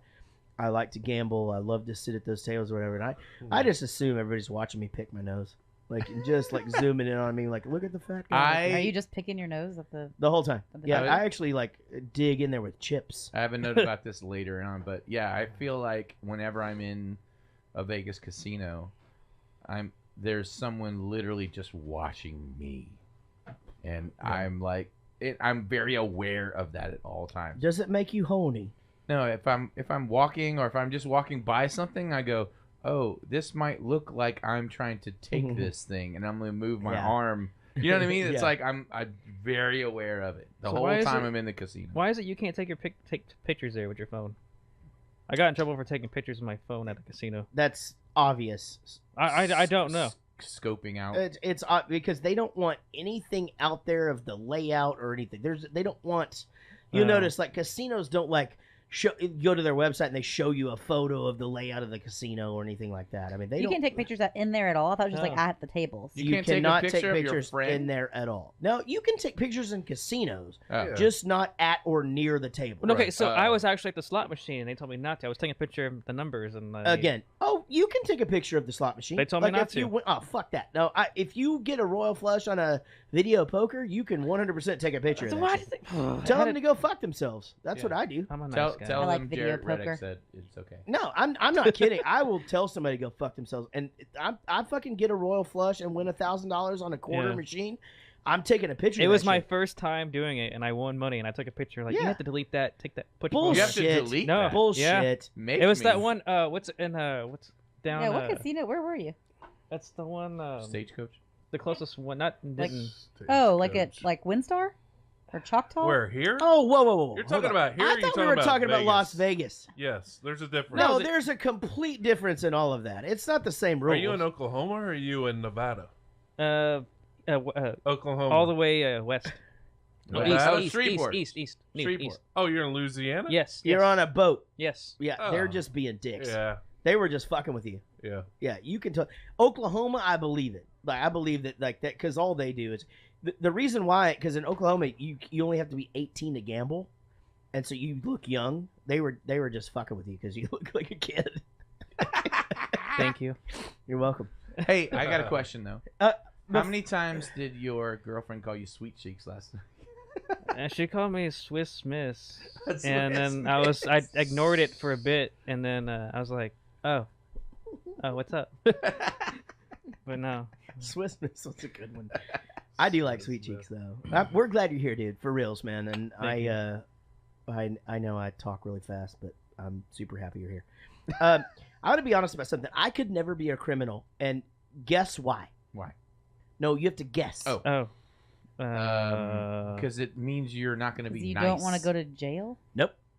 That's a good one. Oh, you don't want to toss a salad? No, it's not that. It's anxiety. Oh. I could never stand the I'm in a hallway I'm not supposed to be in. Right, and just like walking I mean, I'm confident, but I'm not that fucking confident, man. Have you ever been close? To what? Any kind of to a giant heist? Yeah. So we used to steal shit. We used to. Okay, that's being a criminal, babe. I know, well, but here's the thing. So we had like a competition with another band, and in fact, I'm talking to them about a reunion of just like us getting together and swapping stories and shit. But you would just try to steal the stupidest thing from like a bar or whatever, like, I mean, and again, it could be like something off the wall or like a ladder or something, just stupid, dumb shit. So yeah, that's like but I've got my ass kicked from other people stealing my shit so often since then that I feel like karma is fine now because I got the guitar that I wrote all the hits on, the acoustic, that Taylor, we were talking about this earlier, that got stolen in Boston, which is why I fucking hate getting attached to gear. I really don't want to love a guitar, but I loved that one. And that one's gone. And then my original Fender that I played when Bowling for Soup first got signed, that's in the Bitch Song video, that one got stolen as well. In Denton, by the way, which is crazy. Like, what's a hippie gonna do with that shit? You know, like fucking, you know. And you know, Denton's gone from hippie to hipster. Yeah. So neither of those people want that fucking Fender. You know? Like, they want nothing to do with that. All right. All right. Well, are we good? I think we're all here and feeling good. It's Friday night. It's party night. It's Saturday morning for Daniel. That's right. So we watched this week. We watched Ocean's 11. Were both of you guys able to watch the movie? Yes. Yeah. See, these are the good ones. You know what I mean? It's this Jared Spear. He just phones it in all the time. All the time. Just phones it in, and this Wendy. She doesn't even bother going to the fucking library no. anymore. They don't even try. No, they sent her a letter asking her if she was okay. They did one of those courtesy checks, right. You know, like sent a wellness check or whatever. Like sent the police over to make sure everything's fine. That's fine. I just pick on them because I love them, and I wish they'd watch the fucking movie. But that's fine. Well, now, had you guys both seen the movie before? Oh yeah. I actually own the trilogy because it's awesome. Yeah. So it is. That's weird because when you were live tweeting it today, I felt like you hadn't watched it. It's been a very long time. Yeah. Okay. It's been long enough for me that I didn't know exactly what was going to happen. Like, I think this is one of those where I liked it when I saw it, but I've only seen it once. Right. I saw it at the theater, but I don't think I've seen all of them. Yeah, I can imagine that. Yeah. Yeah. But Daniel, how about you, man? Had you seen this before? Yeah, I've seen it a couple of times before. I like this movie because it's easy to watch. This, for me, is the opposite of an anxiety movie. Yeah. Everything goes right. Everything's planned out perfectly, and Yeah. it's just very satisfying just to not stress. You're so right. Like, there's a few situations that they put you in, but they solve it really quick to where there's not a lot of that, you know? Like, because they could have easily made it to where it's like they put somebody in a room and you don't know what's going to happen for a while and shit. But no, like right when they get in the room, some shit goes down. It's like the briefcase is on the thing or whatever. The guy catches it. That's the end of that problem. Even the music is soothing constantly. Yeah. Yeah. Absolutely. Okay, Satan is back. Hey, it's Satan. Hey, it's Satan. Satan. Yeah, it's my laptop. Okay, I gotta use my phone. Okay. Well, no, it's fine now. There we go. Yeah, that's because I tried using my laptop for a second, and the thing is old. I'm guessing the last fall it took because toddlers may or may not have killed the audio And board. you can't get a new laptop because you spent all the goddamn money on the gaming headset. No, hey, I've had this for a while. I can't get a new laptop because I bought my husband a leaf blower and a weed eater. Holy shit. You know how you got to get that shit? And I'm being serious about this. Lawn equipment should always be purchased on the Facebook garage sale. I'm not kidding. Well, he probably wanted some kind of like Toro shit, right? Like something like badass. No. No? No. It was just Milwaukee stuff because he already has the batteries for it. Milwaukee stuff is good though. That's up there with like DeWalt if you're doing tools and shit. Milwaukee's good. Oh yeah. When I was building houses, there was a Milwaukee circular saw, and you had to get there early to get it, and so I obviously never got it. But yeah, I'm with you, Daniel, on the anxiety thing. Now, any favorite line, Katie, from this one that you kind of remembered when you went back and were like, oh, I love that line, or just scene in general?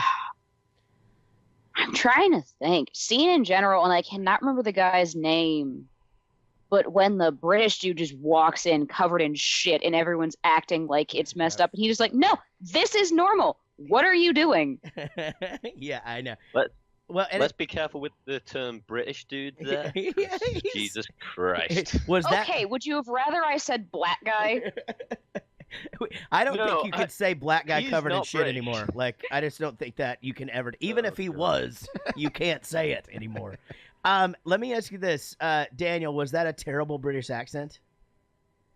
The fucking worst. Okay, I'm gonna ever. give you. All right, so I'm gonna give you the chance to retort yourself. Don Cheadle English, or Brad Pitt pikey? Which one is worse?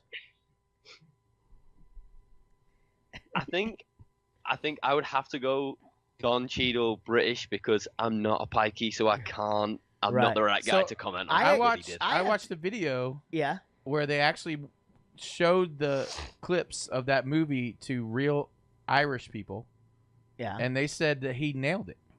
You know what it was, I think, is that the stuff that he said was so stereotypical British that, like, it didn't seem natural. You're talking Like, about Don Cheadle? yeah, so the Don Cheadle thing, is that what you're talking about? Yeah, I'm saying Yeah. the Parky guy. Oh, the pikey guy. Yeah, they showed that to Irish people. To Brad Pitt? Brad Pitt, they showed clips of Brad Pitt as a Parky on Snatch. Right, pikey. To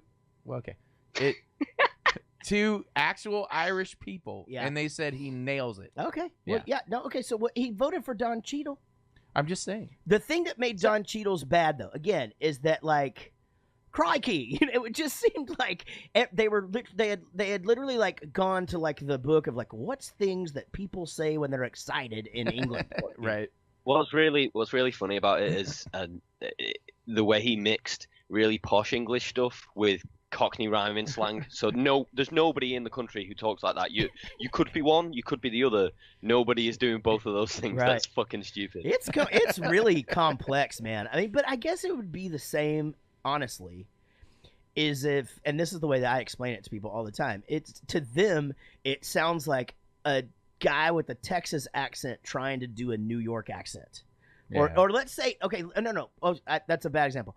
It'd be like a guy from England trying to do an American accent and mixing up the Bronx and East Texas, you know, and like and Switching going back and forth, because all Americans would be like, the fuck, but they don't really hear the subtle differences, you know. Forget about it, y'all. Yeah, exactly. That's perfect. That is exactly what that fucking was. Yeah. Get the So, here's fuck my out of question with that. here, you guys. Was his accent as bad as Dick Van Dyke and Mary Poppins? Oh shit! Now don't get them started on Dick Van Dyke. Let's go. I'm sorry. Let's go, Daniel. Honestly, I think, and I did comment on this while I was watching. Actually, the Dick Van Dyke thing was bad, but at least all of the words made sense together.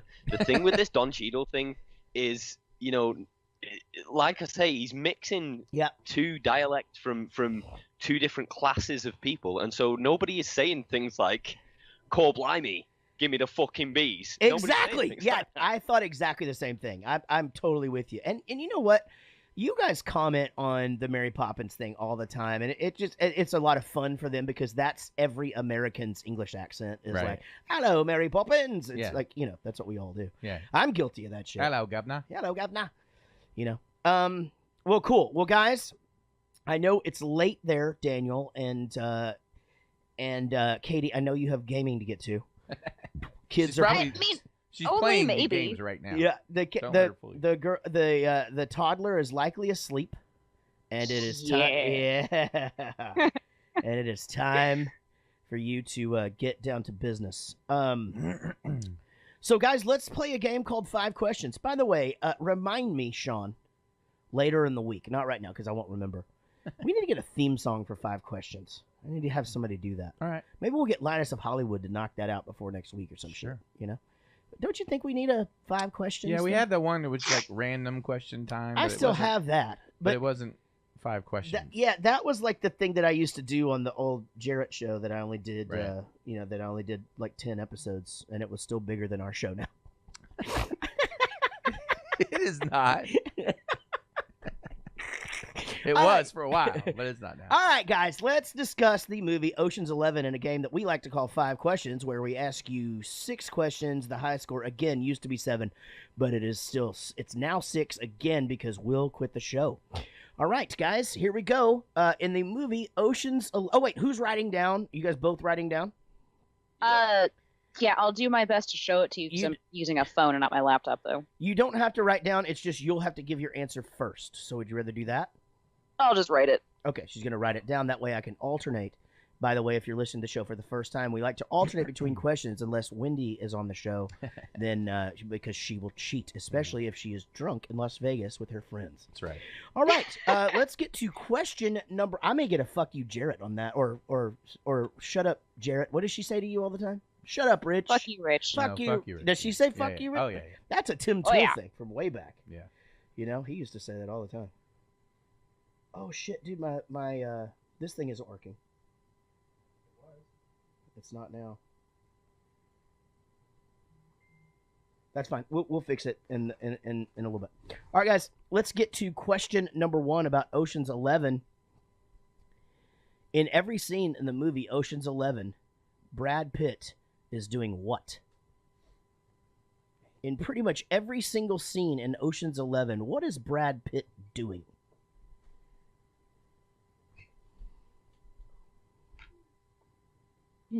All right, it looks like Daniel is thinking. I'm going to go ahead and give him a break on this one and go to Katie Morgan, who wrote pretty quickly. Katie, what is it he's doing?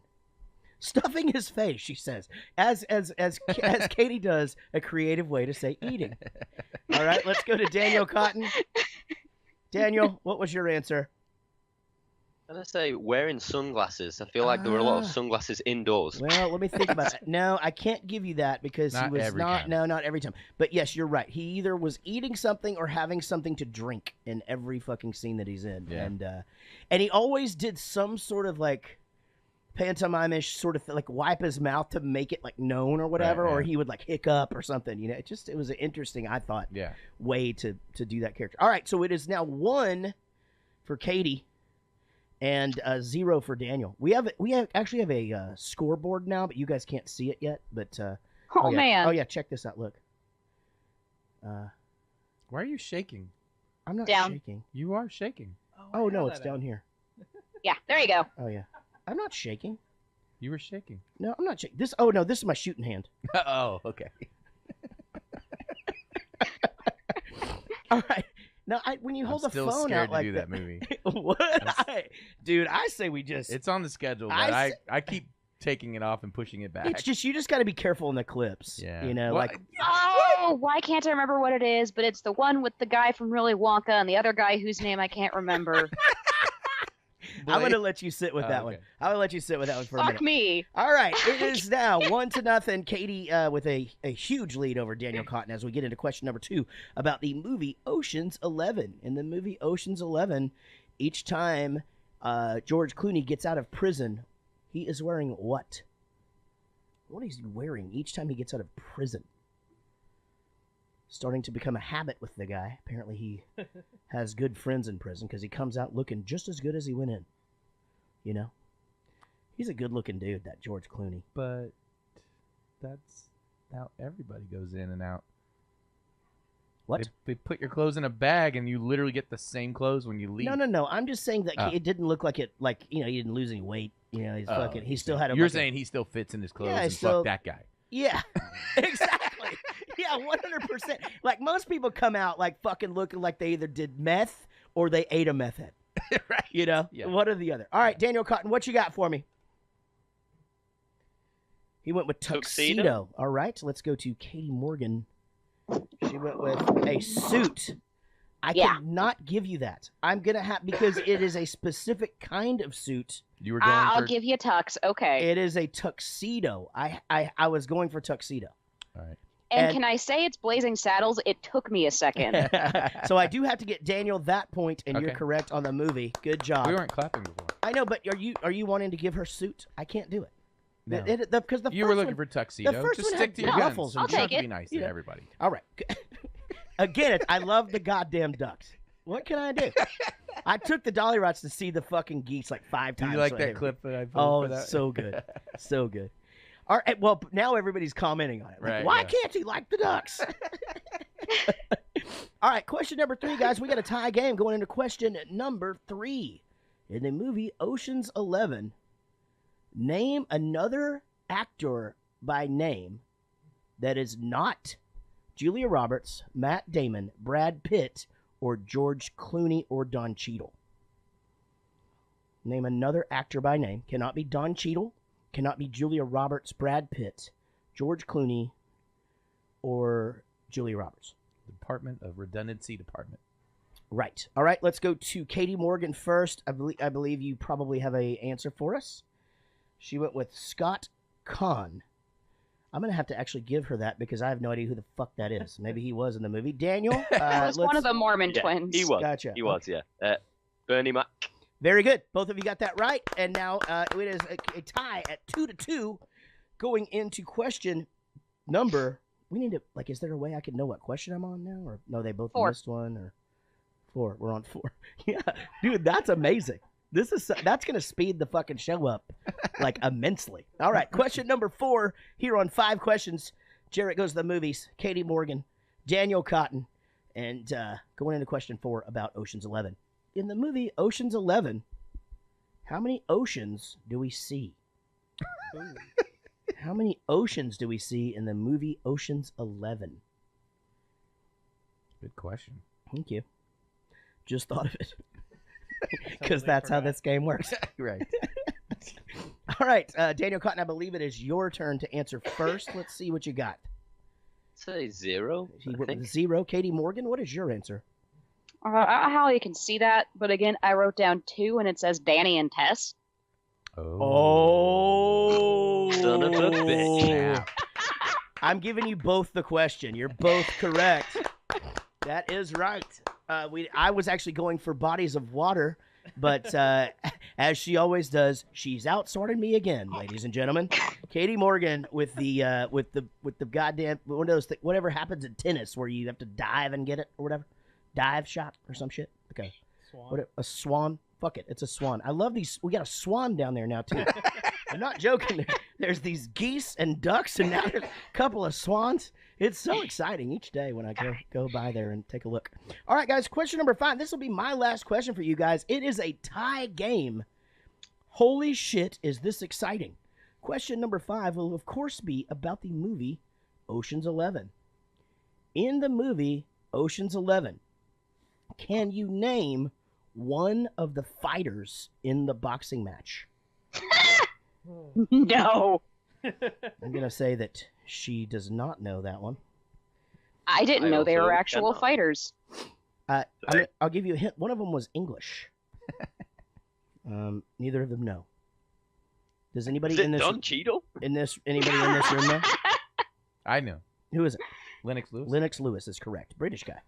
Surprised you didn't know that. That's okay. It is 3-3, ladies and gentlemen, and we will now go to Rich's bonus question. Hey. Okay. George Clooney breathes through his nose. Brad Pitt is apparently a mouth breather.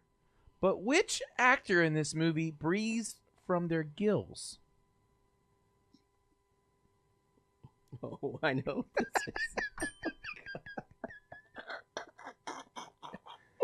George Clooney breathes through his nose. You have to be a fan of the show. Brad Pitt is apparently a mouth breather. If this is the first episode you've ever listened to, you're going to have no context for this question. But which actor in this movie breathes from their gills? All right. I believe I do go to Daniel Cotton first on this one. Daniel, what you got, buddy? I'm going to say Casey Affleck. Oh, good guess. Katie Morgan. I wrote down that one guy because I have no idea, and then I put Matt Damon with a question mark next to it. I have a guess. Yep. I'm going to go with your favorite fished mouth actress, Julia Roberts. That is correct, Jaret. Good job. Thank you. Well, holy sweet Jesus. It's so offensive and just wrong. Now, you guys can really look forward to the Richter scale tonight. All right, anybody make up a super hard question, or do we just leave this as a tie? All right. Super hard question. That was beautiful. Thank you. Ooh, yeah. Yep, he's got one. Oh, okay. Wait, he's not armed. Oh, let me hear you. Okay. Who originally was offered the role for Matt Damon? There you go. Oh, this was actually on the internet 2 days ago on our page. So if you watch the trivia, Who was offered the role besides Matt Damon?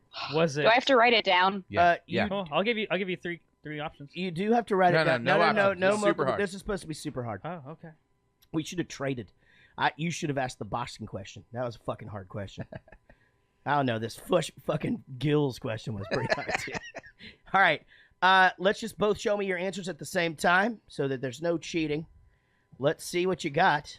I have no idea. No idea. And See that? I wrote down Marky Mark because I can't spell Mark Wahlberg. Marky Mark is Correct. absolutely the preferred name on this program. Yes. We appreciate it. That is correct. Katie Morgan with the come-behind win after completely fucking up the tuxedo question. Holy shit, she's done it again. What did Katie Morgan get? What? She got this right. Is She got Marky cum Mark. on her behind? What do you Oh, think? stop it. All right. Don't do that. She's Okay. All right. she's a young married mother. All right. And That's how she got there is no way there's cum on her butt. That's you, Rich, by the way. That's Do we you. need to talk about how babies are made? No, sorry. Not with cum on the butt. You didn't get butt pregnant? That's sorry. because that's not how that happens. That is not how it happens at all. Guys, thank you both so much. Daniel, thanks for staying up. Go get some sleep, dude. You got to work tomorrow. Katie, enjoy this time with your little baby asleep and just have a little bit of mommy me time. That's not what Maury Povich told me, by the way. Right. That what? That it doesn't come It from... can happen that way. Yeah, it could just happen anyway. Like, I know a chick that got pregnant from a toilet seat. Exactly. She swears. Yep. You know? Yeah, so we stayed together. All right, guys. We will be talking with both of you guys very, very soon. And thank you again. We love y'all. Take care. Yeah. Take care. All right, guys. Okay. Thank you for your time, Mr. Denham. Billy Tim Denham. Yes. Denham like a jean. Yes, that's it. Yeah. Just like the G. Man, you got some lovely hands here. Do you moisturize? I'm sorry? I tried all sorts of brand of lotion. I even went fragrance free for a whole year. Now my sister, she uses aloe vera with a little sunscreen in it. Yeah. And ideally speaking, we all should wear gloves to go to bed. But I found out that would be a little interference in my social agenda. You know what I mean? Oh, yeah. Plus, I get a reaction from the camphor. So I really don't get into the traditional remedies, you know. I see, yeah. Let me tell you something. If you were willing to pay cash, Yeah. I might be able to drop that down to, say, $7.16 each. No. Yes, sir. You do that. So I couldn't figure out exactly what was happening here for a while. And actually, it was even after the scene was over that it sort of hit me. Like, I didn't realize he was muscling him. I just thought he was doing some, like, gay shit or something. Like, you moisturize, you know, like, just trying to, like, maybe. And then, you know, the thing you do when you shake hands with somebody and you put your pointer finger in their palm and, like, tickle their hand and shit. And it's supposed to mean that you want to fuck them. Yeah. You know what I'm talking about? No. Yeah. No. You don't know what I'm talking about? Yeah. I love that everybody except the couch. The couch or everybody. It's always the fucking couch. It's like, no, we don't know what that is. Well, everybody else in here fucking does. But I guess he's just squeezing the dude's hand, you know. And obviously Bernie Mac is a big dude, you know. Yeah. Do you think Bernie Mac was funny? Oh yeah. Yeah. Yeah. This is my favorite scene in the movie. Yeah, it's really, really good. Wait, this is? Yes. Oh, I like the scene where he's being interrogated in that. I like room. that too, but this scene, whenever I think of Ocean's 11, I think of this scene. You moisturize? Yeah, he's a great actor, right? Yeah. What other movies was he in that I would like? Not Soul much. Plane. Soul Plane. He said that he would Friday. like. What's he in Friday? What does he play? Oh. I can't remember that. Yeah, I think I remember that. He's the preacher. That's right. That's right. He's in Bad Santa. That's right. I think this kind of stuff totally works though. I can't do it, but it has to work.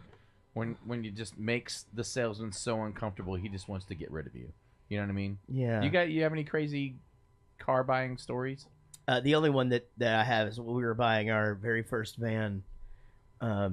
Van? Yeah, we were back in Bowling for Soup. Oh, okay. So like we were buying the first Bowling for Soup van, and I had sent our drummer at the time, Lance. Lance was in the band for the first 4 years, and Lance and I were best friends since kindergarten and shit, and like.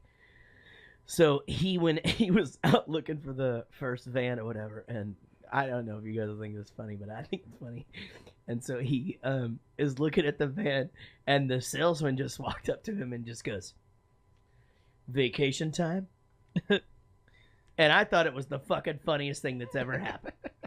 Lance was like, "Why would I be looking at a $800 van to go on vacation? Like, what the fuck are you talking about?" You know? He goes, "No, we're in a band." Or, "Oh, you're in a band? I'm a musician." And it like became basically this thing where he had to get the fuck out of there. Like, this dude is the worst. He's essentially just trying to make conversation with anything. But no, man, we car buying. Now, you know what I do. I just fucking call a friend, and he has a friend at every... at some sort of car lot for each of the manufacturers, and then they just bring me the car and take the old one, and that's it. Yeah, there's no. Do you get it at cost? No. We get a decent. He makes sure that the deal is good or whatever. But when I bought the Ford, the dude knew I was famous. I think I got to hook up a little bit, but it was like in Waxahachie and shit. There was just, oh no, I know what it was.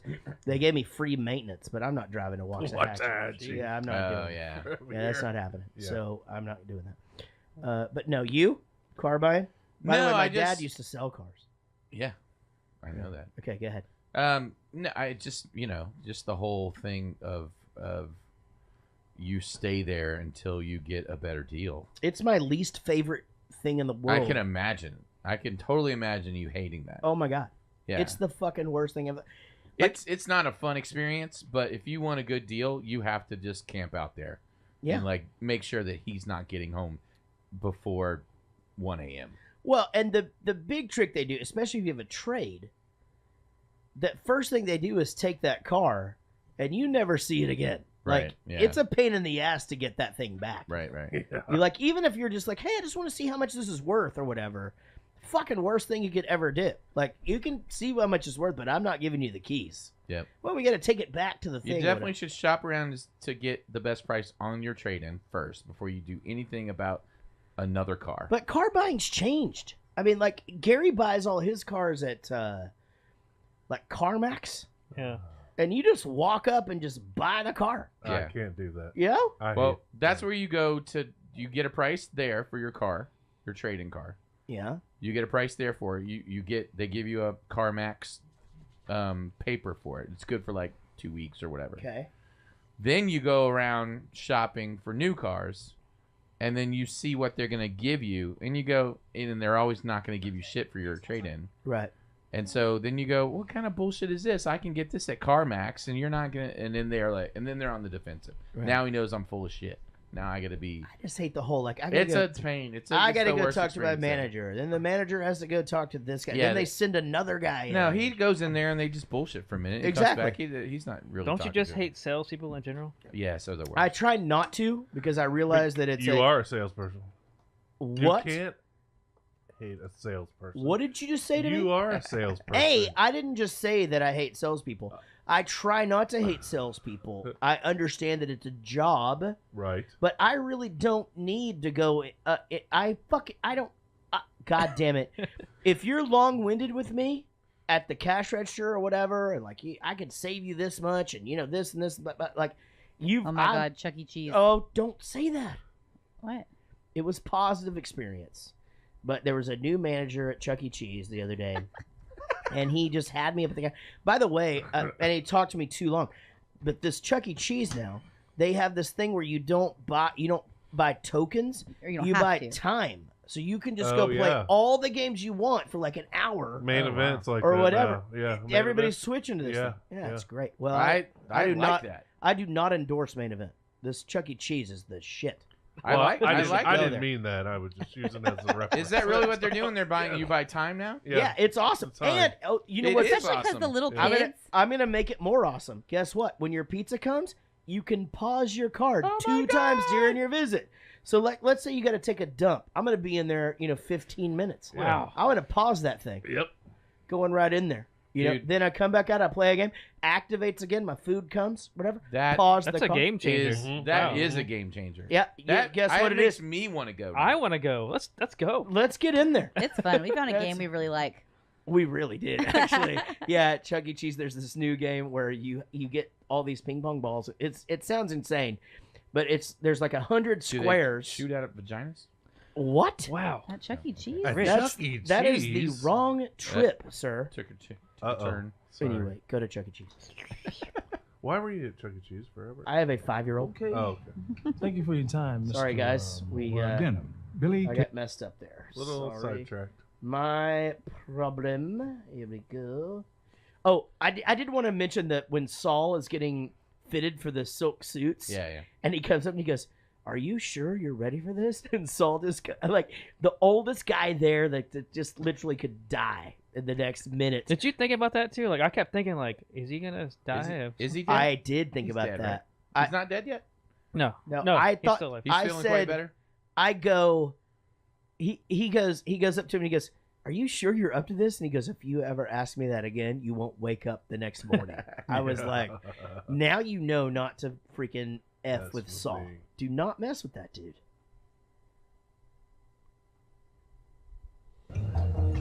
Okay, tell me about Benedict. That guy's a machine.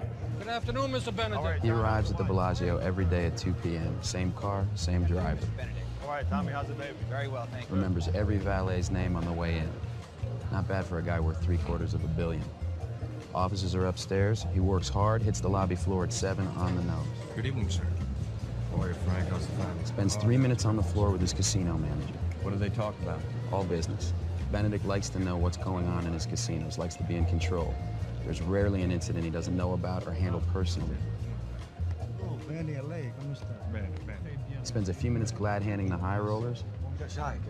Oh, I can meet tonight. He's fluent in Spanish, German, and Italian, and he's taking Japanese lessons. He's getting pretty good at it. Matane. He's out by 7:30 when an assistant hands him a black portfolio. Thank you, Doc. Contents, the day's take, and new security codes. Then he heads to the restaurant. Yeah, that's a day. He's got him figured out. So he's Cuban, right? Yeah. Right. I just remember him before this because he kind of disappeared before this movie. There wasn't a whole lot he was doing like for a good 5-year stint. Someone can look that up in the chat room and make sure I'm being truthful about that. But I just recall him sort of dropping off the face of the earth, and then boom, he's in these 3 movies. He did that movie where his wife's an alcoholic or whatever, and Meg Ryan? Was it Meg Ryan that was like the alcoholic? And It was either that or Sandy D, Sandra D, Sandy Duncan, Sandra. Wheat What the hell Thins, was her name? The skinny Triscuits. Bullock. Sandy Bullock. No, that can't be it. She doesn't play it. It must have been Meg Ryan then. I think it was Meg Ryan. Anyway, but he was sort of being groomed. I felt like he was being groomed as the next Al Pacino for a while. I see what you're saying. Yeah, and it was sort of, there was De Niro, and then it was Al Pacino, and then it was Andy Garcia, and then he just sort of said, you know what, I'm not gonna do that, I guess. Maybe he didn't have to work anymore. Maybe he just made a I bunch don't of know. money. Maybe he had decided kids take and a wanted little to spend time off. with them. Who Yeah. knows? Yeah, I don't know, Well, but now I he's just in remember the book him- club Yeah. that's out right now in Yeah. theaters. Is he? So that's a movie that's out now with the rest of the old people. Yep. My mom desperately wants to see. I want to see it too. It looks good. But is it an old people movie? Yeah. Like Murder Yeah. What do you mean? No, it's like What? Jane Fonda and Murder, She Diane Wrote? Keaton, Yeah, and it's like Murder She Wrote in the Oh, movies. jeez. And it's about books. Holy shit, Yeah. that's fucking crazy, unbelievable. His day is pretty kick-ass, right? He gets into work at 2:00. You know. But he works till 1 or 2 Yeah, in the yeah, Yeah, morning. no, Morning that's is what late. I'm saying. Yeah. Like it's a different sort of thing, but it's like it's like me and Casey's life if we didn't have kids. oh god, I'm so glad we have kids. What do you mean? We still I have can't to. even imagine what our life would be like. I mean, Your it would life be is out of still Yeah, kinda like like what that. would What are you what's talking your about? anchor? Yeah. You guys would be just. It would be bad. It'd be balls to the wall, Rich. We Trust me. gotta get up and work though. Like we get up and do our shit. We take care of Maybe. our day. Maybe. Must be the life of the Reddicks.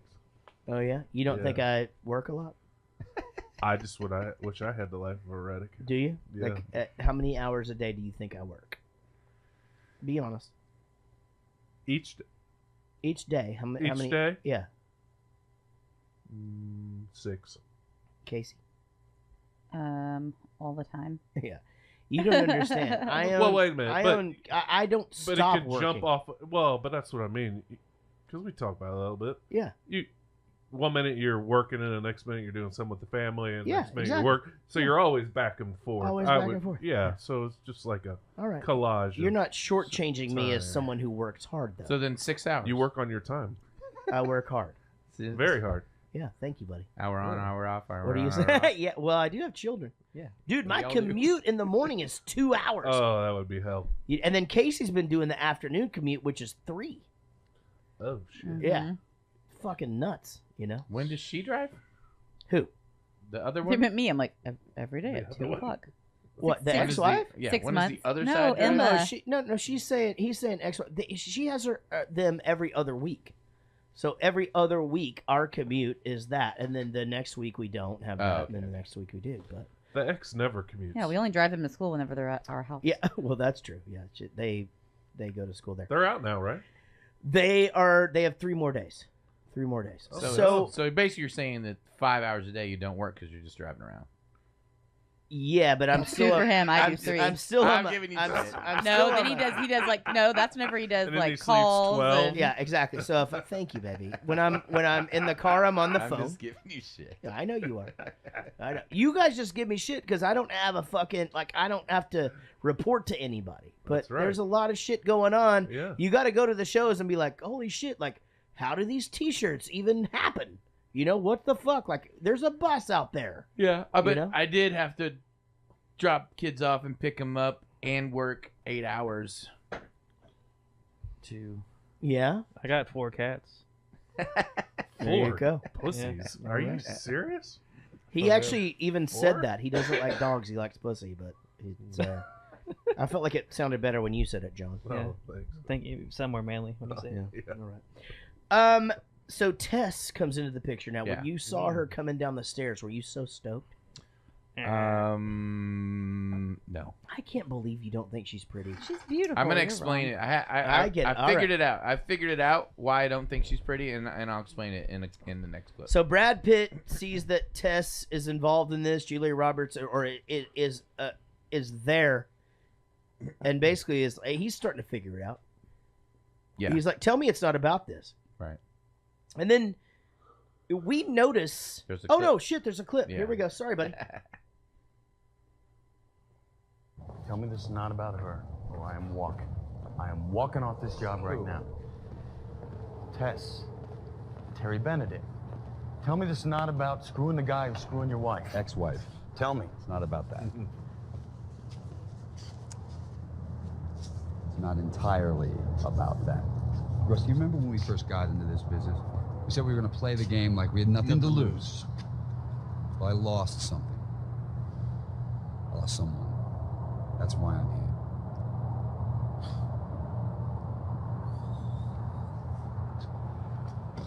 Okay, here's the problem. Now we're stealing 2 things. And when push comes to shove, if you can't have both, what you gonna choose? And remember, Tess does not split 11 ways. If everything goes to plan, then I won't be the one that has to make that choice.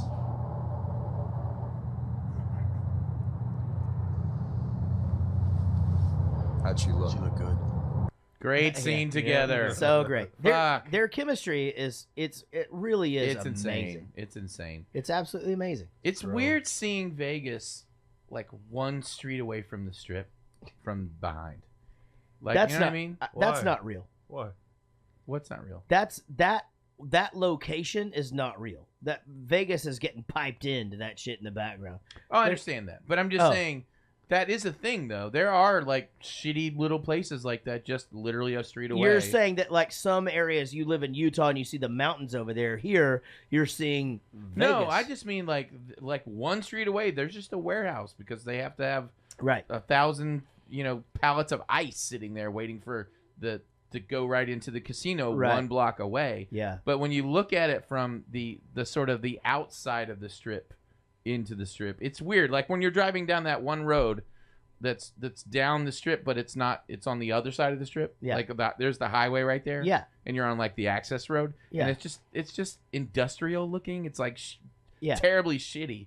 But just 1 street away is like heavenly paradise. It's crazy. Glamour and money and just it's insane how the dividing line on that strip is the way that just that whole city. I mean, the whole city exists on 2 streets. Yeah, it's crazy. You know, I mean, there's the strip and there's downtown. Right. That's it. Yep.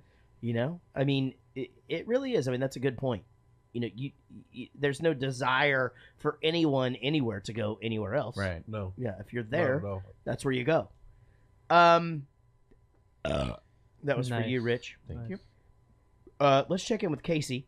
Beautiful. Casey, how's the hangover? Good. Want some more meat? Okay. Stop You want offering some my more wife your meat? meat. Some meat. All right, here we go. We're gonna do another clip and get to a couple more things. Then I gotta take a piss, and then we're gonna last 5 clips of the podcast. Go. You guys are doing great tonight, Thank by the you. way. Everybody's doing a really good show. Seriously. All right, I'll make this quick. I came here for you. When I get on with my life, I want you with me. You're a thief and a liar. I only lied about being a thief. I don't do that anymore. Steal. Lie. I'm with someone now who doesn't have to make that kind of distinction. No, he's very clear on both. You know what your problem is? I only have one. You've met too many people like you. I'm with Terry now. Does he make you laugh? He doesn't make me cry. Burn. Ouch. And he has $160 million. And as soon as you have $160 million, I'll drop him and switch over to you. Then you can make me laugh. I Yeah. thought that he doesn't make me cry line was That's a fucking amazing scene. brilliant. And she does this thing with her voice where when she says a line like that, she sort of like makes it like dip out, like her voice like sort of cracks or some shit. Can you try it? Let me do it. Okay, let me go. He Sounded doesn't like he doesn't make me cry. No, that's not good. Did he doesn't make you cry? he- Or- No, ask me. So ask me if he made me laugh. Go ahead. Does he make you laugh? Is that your George Clooney? It sounded like Dolph make you laugh? Lundgren. Go ahead, Did it- Batman. Does it make you laugh? He doesn't make me cry. That wasn't good. No. Yeah, I'm not very I good. don't know if Julia Roberts is your. That's probably not my thing. No, No. it's Should open up more. I do actually think she's really pretty though. Yeah. So all of this stems from one thing, right? If he doesn't get that package delivered into the not the safe, but the vault, Right. it's all that's the whole deal blown, right? Right. Got to get that in there. Right. It's a big ask, you know. I think so. Yeah. You know, I mean, I just don't know. Again, I don't want to just continually pick the movie, but It's a Vegas casino. They have plenty of vaults. Well, that's They what he have plenty of mentioned. That safes. he mentioned that he's like, we have plenty here. Yeah. It'll be Yeah. fine. Yeah, I liked how he said, you know, I don't want old ladies' pearls, and what was the other thing he said? Yeah, it just, I don't remember. it was something else where you're like, oh shit, that's probably actually a thing where people come in and they're like, hey, I'm super rich, I'm from this country or Right. whatever, and I want to put this in the hotel vault, which is so stupid. You would have it with you anyway. Like, what the fuck is the point? You know? Put And do why not would dis- you bring him? Just Yeah, put exactly. a do not Right. disturb Yeah. sign So on wear your your fancy Yeah, jewelry on in your Vegas. room. Yeah, exactly. Oh. And there's a safe in there. Okay. There's a safe in there. You push in the 4 numbers and press pound. That's exactly right. That shit is secure. Right? Until the security guy comes in and goes, 888, boom, pops open. I've watched it before. Are you serious? Oh yeah. Oh yeah. That's yeah, how yeah. they get into that? I'm sure. I That's- know. I don't trust those things. Yeah. It's, Oh, yeah. I mean, fuck Because it, I'll what put if my you password lock in it there, but- forever? Yeah. Yeah. There's definitely an override. Yeah. Yeah, that's what I'm talking about, the override. I mean, Unplug it and plug it back in. Oh, there it is. Yeah. Unplug it. I'm gonna be plug honest it about something. Just- I actually you just stick a little pin in the back in that little Yeah. tiny hole. I actually, this is a true story. I actually do have a safe. There's nothing in it that it's like the old plans to my old house, and then the kids have some savings bonds in there and shit. And it came from the old house. Oh, and a bunch of photos and stuff because it's fireproof, and Fireproof, yada. yeah. God forbid you just take a picture of them. And I stick 'em lost online. I lost the fucking key. Oh. And you can't get in the Just thing. burn them. Oh, okay. You can't get in there or whatever. So anyway, I've gone through the website and all that shit. It's not that easy. Like, I guess I'm gonna have to take it to like a locksmith and shit. Yeah. And he's gonna have to break in there or whatever. I thought about getting dynamite and stuff, but my neighbor's an asshole. You know. So, oh, sorry, John. Oh, Did I tell you about? No, that's on the other side. Oh, you're right. Did I tell you about the time I locked myself out of my house and I had to call a locksmith? No. And he pulled up. I'm outside waiting for him. And he's walking towards my door. He's looking at my door. And as he's he's like from here, from me to you, he's looking at my door. He's got this huge keychain on his side. He's just staring at my doorknob, constantly walking towards my door. He's looking at my knob, and he just whips a key out and not stopping, just walks straight into the door, puts the key in, and turns it and walks inside. Are you fucking serious? That's It was terrifying. that fast. That is he fucking never stopped terrifying. walking. He just identified what kind of lock it was, grabbed the right key, stuck it in there, and turned it and walked inside. Jesus That's Christ. scary. Yeah. I mean, that's a thing, you know? I mean, you gotta... man, that's fucking scary, right? Actually, I mean, like, it was like a deadbolt, though, right? No, I mean, it was the front door lock. On the knob? No, I mean, yeah, it was the deadbolt, right? Exactly. Okay, deadbolt. Because yeah. if it's on the knob and you don't know how to get into that, No. It was a front door lock. Okay. Yeah. Credit card, all right. Slim Jim. Yeah, credit card thing. I did like try to get into my back door one time. I fucking locked myself out of the house, and all I was wearing was shorts. Didn't have a shirt on or anything, and So? I couldn't find the because I'm fat and I fucking get embarrassed. So when you were in the pool for 6 hours last weekend, did you have a shirt on or shirt No, off? I fucking shirt off, dude. I got tattoos, so it like hides the fat. Oh, okay. But I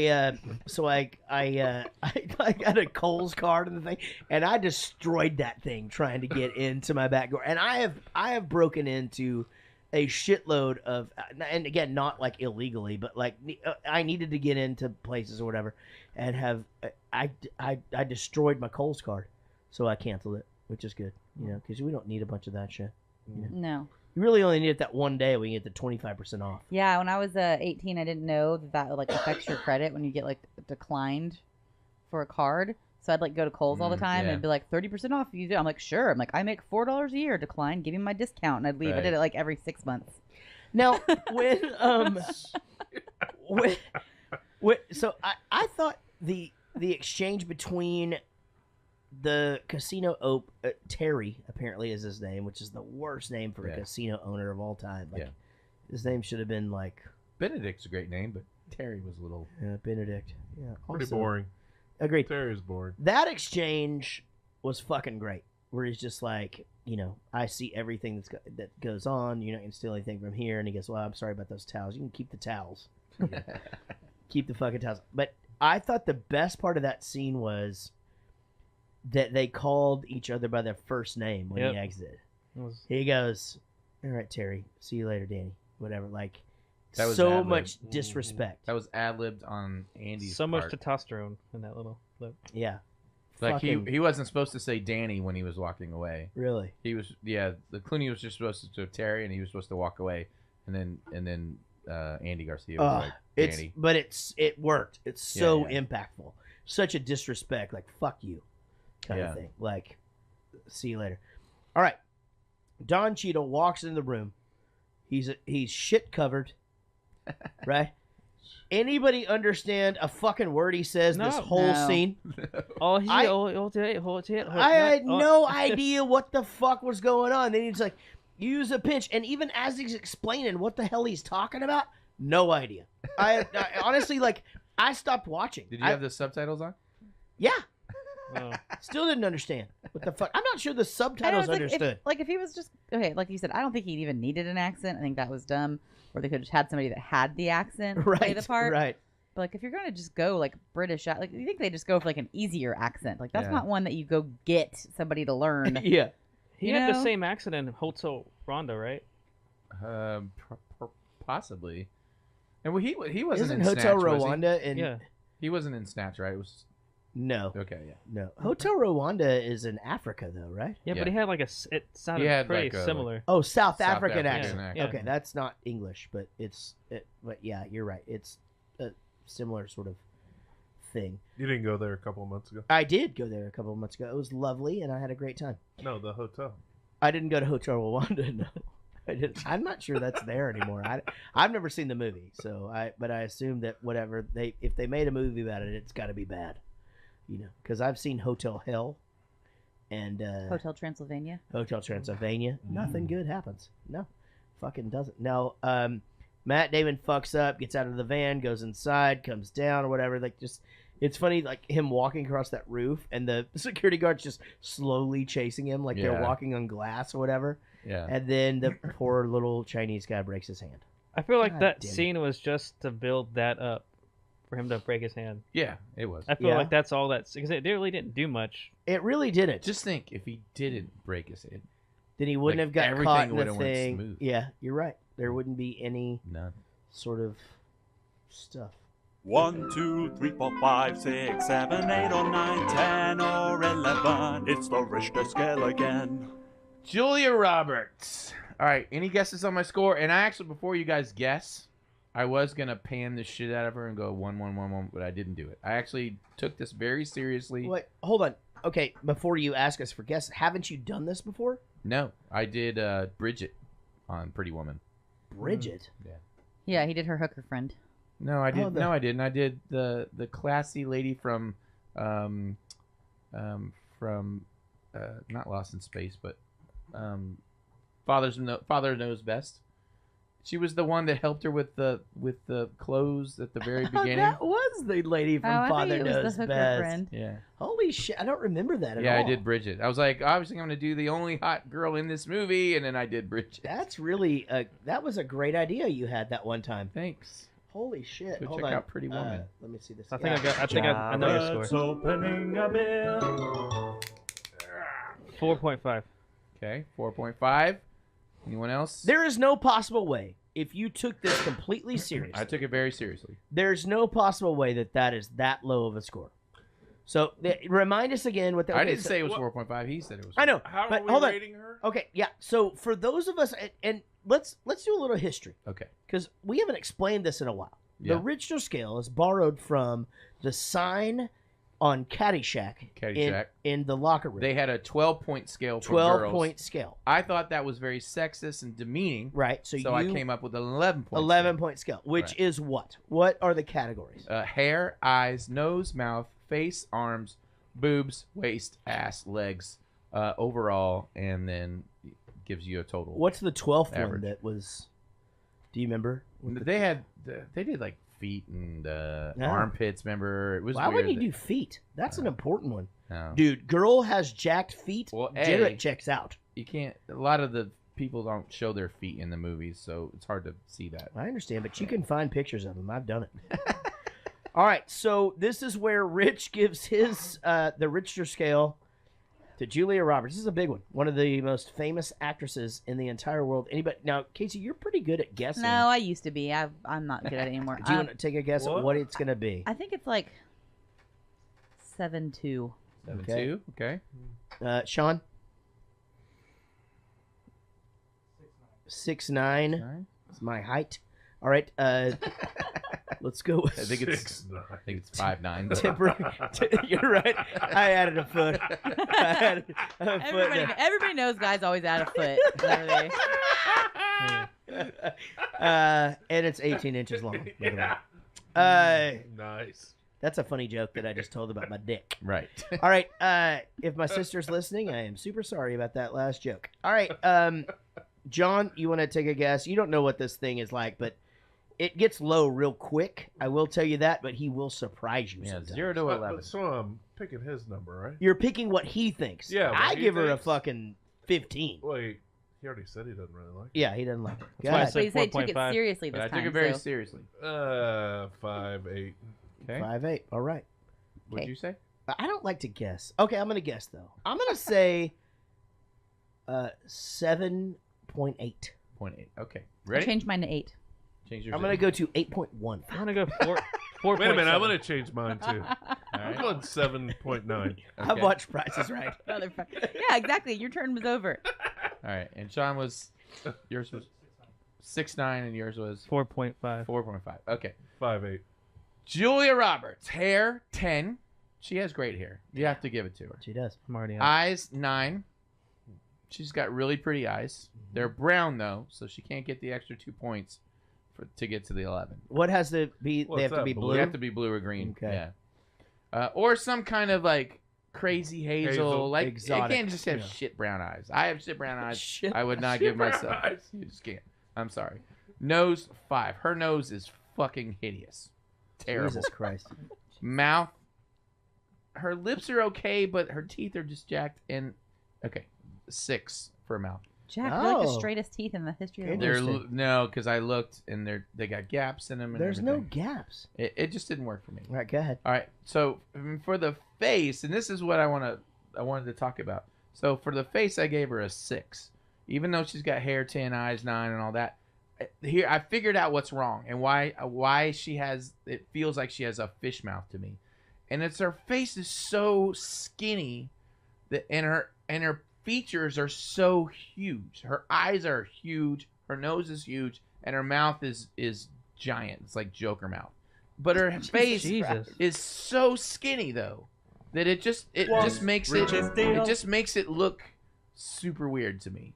Well, so anyway, that's what I call a so arms 7, boobs 4. There's nothing special about her. 4? There's She nothing- has boobs? She has nothing special about her. You know, Rich is body implants, shaming. Waist shots. 7, ass 6. She doesn't have a great ass. Legs 8. She's got nice legs. Overall, I just don't. I find her attractive at all. A 6. That gives her a total of 6.7. My man Sean over here is only 0.2 away from him. But you went 6.9. Yeah, you overbid. It doesn't matter. You've seen Price is Right, bitches. Who was under that? No, it doesn't work like that. You went what? 5.8. 5.8. I know it doesn't work like that. Jesus Christ. Commit to the bit. Oh, come on. I heard. He's been chasing Benedict's girl. The two of them got in an argument 2 nights ago. I was telling you. And who told you to do that? I did. I was concerned you couldn't leave Tess alone. Who's Tess? My wife. Ex-wife. Tess is here? I'm sorry. I didn't know if it would sting you, but it did. You're out, Danny. He's out? It's either that or we call the whole thing off. His involvement puts us all at risk. This is not your call. Oh, you made it my call. When you put her before us, you made it mine. This is my job. Can't just be out. Who's gonna trigger the vault? Kid, you up for it?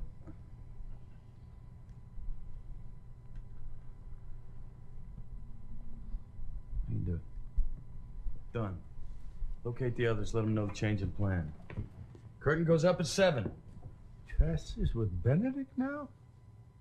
She's too tall for him. I love that line. So good.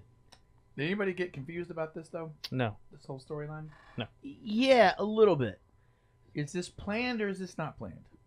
That's exactly so. When you say confused, I thought the same thing. Like, is Brad Pitt and George Clooney in on this? This is a whole thing to get the kid to do this whole job anyway. I don't know, because he definitely timed his going back with security. Because at this point you go, oh, he got flagged. They're just doing an audible. Right. Isn't that like a football term? It is. Audible. Good job, Rich. Absolutely fucking great idea. Roadhouse. Thank you. Damn. So, but at this point you think it's, but then later on there's tons of clues that go, oh, well, they were just fucking with him. Yeah. Well, he never acknowledges. They both knew. Exactly. They both knew. But it became a why thing. does that make sense? I don't know. I got confused about that. I think maybe that the fact that maybe that was the end of that conversation where he says, hey, if this is about her, I'm out. Mm-hmm. You know, and they left that conversation. He's like, hey, I'm here to get something back, or, you know, this and that. Maybe that's it. It's just like, dude, well, you can't do this job, obviously, because you're made. So we've got to get the kid to do it, and they haven't really given him a job yet, is what I'm saying. I mean, I know why they did it theatrically, because they needed us to have some kind of like, oh my god, right? You know what I mean? And they pulled a fast one. Just cinematically, I understand it, but like I just didn't get why they would do that in real life. Well, at this point, Matt Damon didn't have a role. I mean, he was just watching people. Yeah, watching. They just kept giving him busy. Well, I mean, he did pickpocket the codes, the key codes after this. Yeah, but I'm just saying. No, what I'm saying is, at this point, all he's been doing is tailing the boss and tailing George Clooney. But part of his thing is to be the NT or the. It became that. Yeah, that wasn't his job at first. Oh, really? It became that because basically, George Clooney got made. Well, George Clooney wasn't gonna do that, was he? I thought the same thing, but he was that's what I thought. until that meeting at that table. That's what I'm saying. That's why Brad Pitt and George Clooney were in on that thing the whole time, and it became Matt Damon's job. At that point, he didn't have a job yet. Camper Chick says they needed Danny to be on the outs and keep him public so Terry would think the main goal was Tess. Right. Well, that makes sense too. Maybe. I mean, obviously, I mean he didn't. I mean, the suspicion was there. Obviously, I thought I could have really done without him on. I guess we'll get there in a second. But yeah, fuck it. All right. So Saul isn't feeling well. That's another thing that sort of threw me. Like, was he not feeling well? Yeah, he was not feeling well in his room by himself. And then he faked a heart attack. And then he was fine. Wait, I think it was a pill. I think he had to take a pill to make it. He was it was letting him wind down. What's it called? Become sick. Did y'all not probably get that? I didn't get that. Like because he passed out. He had to pass out some way. Yeah, but the pill. I see what you're saying about the pill. It was making him nauseous. I just assumed that was because he was sick and he was taking medicine. I thought it was like an antacid because he had ulcers. But you're saying that maybe they did that to slow his heart down. Yes. I don't know. Actually, you know what? This actually makes a lot of sense because he did ask him, like, "Are you sure you're up for this?" And it's a very much like he's old. Like maybe they did. Like maybe they gave him a drug that slowed his heart. It made him. I mean, he was obviously in distress. Right. Something was going on when he was standing there, and he was probably hoping it would kick in at the right time instead of like exactly. Well, he took it standing in front of the guy. Yep. And the guy asked him, like, "Are you okay?" And then all of a sudden he passes out, and maybe that's the whole thing. Maybe that was part of the deal. Maybe like the guy had to. If it was, they definitely didn't like translate that well. They didn't get into it, but maybe that's why we're sitting here talking about it. Oh no, it's just because we're doing a podcast. Well, that's a whole thing too. So, Ocean obviously gets spotted, and a lot happens after this red flagging thing. Like shitload happens in the story. Mostly montages. A motherfucking montage. I didn't pull that. I didn't pull that clip. All right, so here's everybody's favorite scene. Mr. Benedict, I'm afraid you've been employing an ex-convict. As you know, the NGC... Goddamn cracker. Excuse me? You heard what I said. Black man can't earn a decent wage in this state. That is absolutely cowboy like you gonna try to throw me out on the street. No, I'm trying to do my job, sir. Do your job. What you want from me, man? Want me to get on the table and dance? You like me to shine your shoes? Want me to smile at you? You definitely won't let me deal the cars. You might as well call it White Jack. Woo! That's...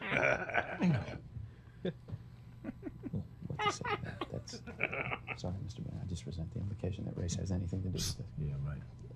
Horrible thing to say. You, sir, of all people, know that we at the NGC have always supported the hiring of colored... I didn't... Okay, come on, sit down. Sit down. You better talk to him. So he had seen him take the codes out of the binder, put them in his pocket. Right. And there it went. Yeah. Just took it. Just like that. God, Bernie Mac was great in this. I know. Just Killed fucking it. great. You know, let me deal the cards. And then he died. But I feel like Andy Garcia is great in this scene too. If you watch his eyes, he's taking it all in. Yeah. Like he's like the guy's a smart dude. Yeah. And he plays a smart dude. He's watching them both, like seeing their every action and make sure that everything is on the up and up. You get that at the very end of the movie when he puts it all together. Yeah. Definitely great casting. Yeah, on Andy 100%. Garcia, yeah. I thought that the thing right after this, though, again, it just shows how much research they did. Where he goes, "Do you know such and such over there?" That you know, and he goes, "Well, not since he passed away." I thought that was brilliant. I mean, again, because he pauses and you go, "Oh shit." Yeah, he's fucked. How the fuck's he gonna answer Right. that? And then you realize he's pausing because, well, I'm sad. He's taking a breath. Yeah, because he's dead. Because he died. Yeah. This person that I've never met. That's a risky move, though. Like in case he like ran into that dude last week or something, you know? Yeah. Well, I think the point is that they knew, they did like their research and were like, okay, here's a guy that works for this place. Here's a guy that works for this place. Here's a guy who recently died. You know, if you get asked about this, you know, here's a fact about everybody in case you get interrogated. Because again, anybody could walk up to somebody and be like, "I'm from the Nevada Gaming Administration or whatever." Right. And, you know, obviously, I'm sure they don't like when they come in there. It's like when the what is it? TDLR. What's the thing that goes into bars? TBAC, TABC, TABC or whatever. Like yeah, bars. we have TDLR, the Texas Department of License and Regulation. They'll come in and they'll find the fuck out of you for everything. So explain that because you're a hairstylist. And Why do you guys need to be regulated like that? Why can't some Well, it's a Sanitation. hygiene. It's hygiene. Yeah. It's It's and licensing. They're making sure people are licensed and not just doing it. So they'll come in and because check licensing and you don't even fucking know. There's so many they can unlicensed do hairstylists. some fucked up shit to people, man. She just had. Oh yeah, my phone's dead. Or I'd tell show him. No, well, just tell him about it. So a friend of mine, one of her clients was like, "Oh yeah, my friend had like a really bad accident recently," and she showed a picture. It was like, I mean, a palm-sized chemical burn that was like so scarred and scabbed that she's never gonna grow her hair again in that spot. Yeah. I mean, and probably bigger. I mean, I don't know, like a big fist it's size. Big. And I mean, it was awful. It's she had to have like skin grafts and all types of stuff. Man. And it was an unlicensed hairstylist working in one of those booths that just fucking put some crazy shit on her head, and it just. But I mean, why it's just horrible. cut hair? Like, why does a male barber need? Barbers get extra they licensing. actually have to go through more rigorous shit. Why? Because they can shave you. Because it's straight razor. It's on your skin. It's Oh, I'm not. I'm just saying. That's cut hair. Yeah, but a barber is like that's like a step above even what Casey does. That's weird. Because it's really easy to fucking cut somebody's ear. That's actually true. Those things bleed a lot. It's happened to me. Yeah, I mean, there's all types of stuff, and most of it is sanitation. Oh wait, I didn't mean shut up. I just was. But that was more of like a bingo. So if they're licensed, they automatically can't cut someone's ear because I've been cut before. Okay, but you've Jesus Christ, Rich. No, you but know what the fuck we're talking At least you know it's somebody that's gone through some training, and it is sanitation. You're not getting some like, I mean, fucking scalps and hair are gross. Okay, like. They really are. I mean, you're using clippers on somebody's head, like the other people's skin's going in that. You know, like I mean, it's gross. Like you're not. You have to. So they like. You know, they're supposed to clean their combs and all this shit. Like you can get disease from somebody else's hair. Cleaning the shampoo bowls and things like just things where you're just I don't know. But so TDLR will come in and like they'll do it. Sometimes it's once a year, sometimes it's twice a year, sometimes it's every 3 years. You just never know when they're coming, and they pop in and they check everybody's licensing. And then they'll go through and check. Let me ask you a question. Tools and do they always clean the combs and the clippers and all that stuff after? Does everybody know? Did I? Yes. Like no, yeah, I'm not trying to bust you. Yeah, out. No, I know, but I'm like weird about it. But because I feel like they don't do it between people. Oh, not always. I mean, if I had a dirty hairbrush, I would put it in a spot for dirty hairbrushes, and all my clean ones would be the ones that I would use. But like clippers. Yeah. They don't clean the clipper. The guards. They're supposed to clean the guard. There's no way they clean the guards. Why? It's supercuts, is what I'm saying. Like, I mean, honestly, I bet some of those places are actually more strict about it than like the. They're not pulling it out of that blue water. Or I knew you were gonna say that. Out of what? Out of that blue water. You can put them in there. No, I'm saying I've never once seen them pull it out of blue water. They're just sitting there. It's Listerine. You're supposed to. Yeah, I bet a lot of them aren't. But I bet. I mean, in a lot of those chains that. I guess it depends on if it's franchised or not. They're actually probably more strict than if you just walked into some like whatever barbershop. But yeah, you're supposed to clean them afterwards. Everything. I mean, anything that's about to touch another person, you just have a new cape. She's not saying that. She's not saying that they do it. She's saying they're supposed to do it. No, I know what she's saying. Yeah. No, I'm just saying there's no because I've never disgusting. seen. I mean, them pull it out of the blue water. I worked That's at a never salon. happened. I worked at a Tony and Guy in Austin when I first started doing hair, and TDLR came in and everybody fucking bailed. Like apparently nobody in there was licensed. I mean, it was crazy. Like everyone just like on my lunch break. But I always locked up my drawer when I left because I was an independent contractor, so I worked for myself within the building, so that if TDLR came, they could never open and look in my drawers if I wasn't there to like put it together, because I would clean in the mornings, not at the end of the day.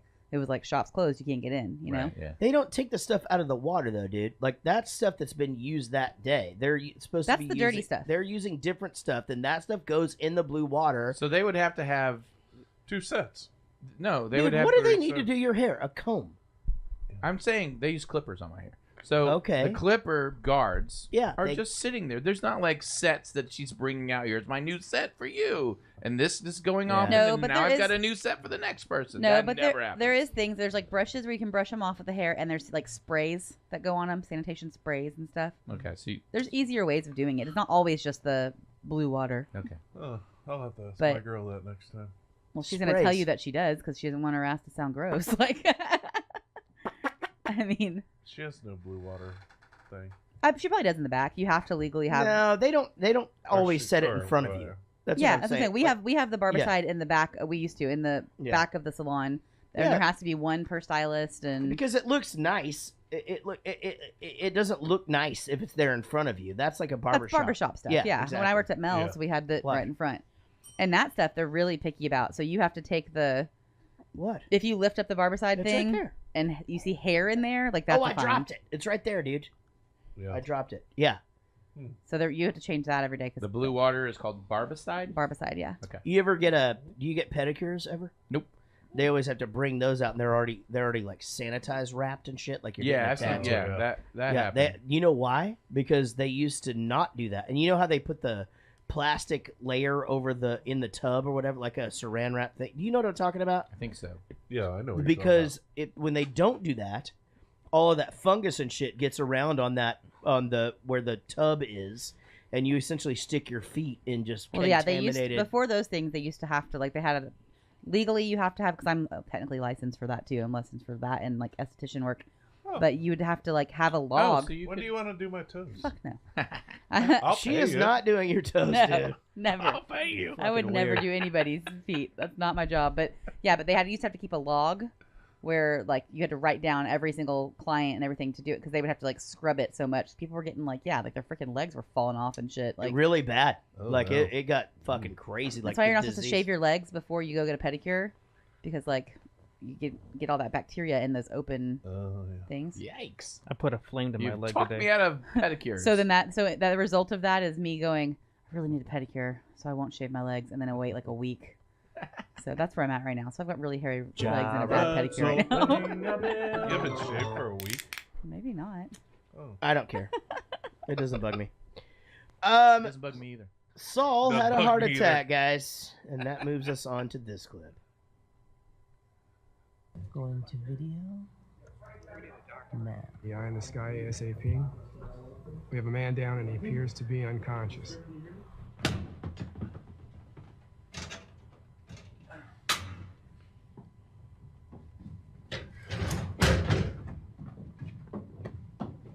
Oh!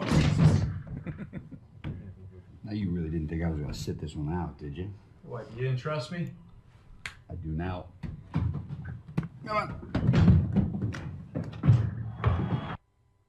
So he didn't trust him? Why didn't he trust him? I guess he didn't. Now does. I I don't mean, maybe that was his test. That was you that know? that whole storyline was confusing. as shit. I just think that maybe they just didn't trust him the whole time. They didn't give him any sort of. I don't know. It's Yeah, I don't it really. Yeah, is. maybe it was easier just to put him on the spot than to like, prep him for this big job. Like, Yeah.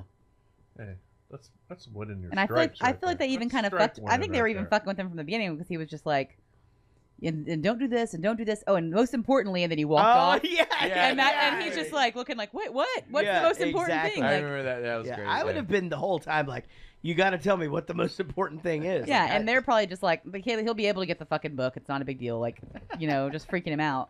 Now, what starts all the mayhem? What I guess I missed it. Why does the fight start at the fight?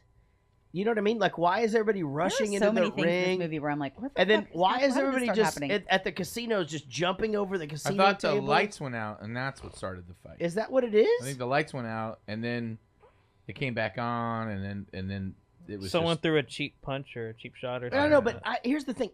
What the fuck makes then ladies in sparkly dresses reach across and start grabbing chips and shit? That's not a thing.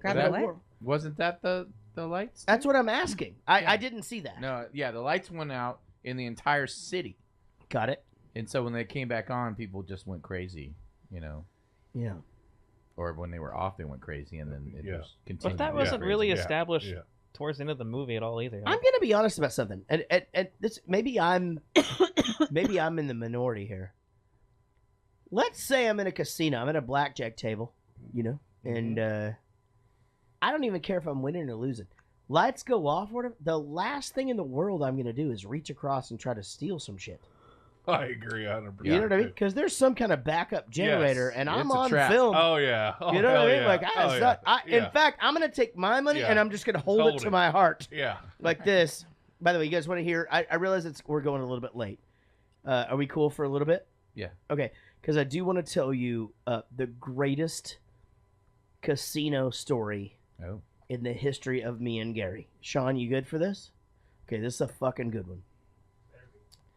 Promise. So me and Gary, well, just me in general. I love to gamble. I love it. I love to play blackjack. I love to play dice, whatever. And over the course of several years, I've gotten Gary is very into it as well. And we have many stories about us at casinos and things, and some of them are not the most flattering for me, and vice versa. But this one night we were at our favorite casino and it's our favorite because it was kind of a dump. It was really old, and they've since knocked it down. It was called the Sahara. It was at the end of the strip, right across, hell yes. right across the street Oh, from the yeah. Stratosphere. Oh, yeah. And it was our favorite place because you could go in there like at the end of we'd already played that night in Vegas or whatever. Yep. And and it's dollar blackjack. Nobody Yep. gives a shit. Like, in fact, like you don't even play with chips. You're playing with silver coins or whatever because Yes. that's what they give you as dollars Right. there and shit. Like, it was it's just a shitty, smoky fucking place, right? Well, we were on a tear. And I mean, on a tear meaning like we had sat there and drank all fucking night. Both of us were up a few $100. That's sort of the goal. You're not in there to take over the fucking resort. You're there to drink for free and not lose your money. As much money as you would have spent on alcohol. Right. That's the goal of Vegas. You know, that and again, if you're ever there with me, I will tell you that as we're rolling in. Like, how much would you spend on a night out? Yep. That's when that much is gone, then you're on a binge. Yeah, the whole time we were there, like I'll come back, I'll be like, I lost $40. Oh, hell. And he always, every single time, doesn't matter what it is, he'll go, did you have $40 worth of fun? And I'm like, I did have $40 worth of fun. Exactly. Then it's fine. And that's the point. Here's some more money. Here's You know? some- yeah, absolutely. So we're sitting there, Oh, and yeah. we are, at this point, we are solid kicking fucking ass. And we've been sitting at this table for hours, just and we're winning. So at this point, we're both up, probably in the $500 to $600 range. Again, it's blackjack. You don't go there to pay the light bill or to take over a casino. You're just there to have fun and drink for free.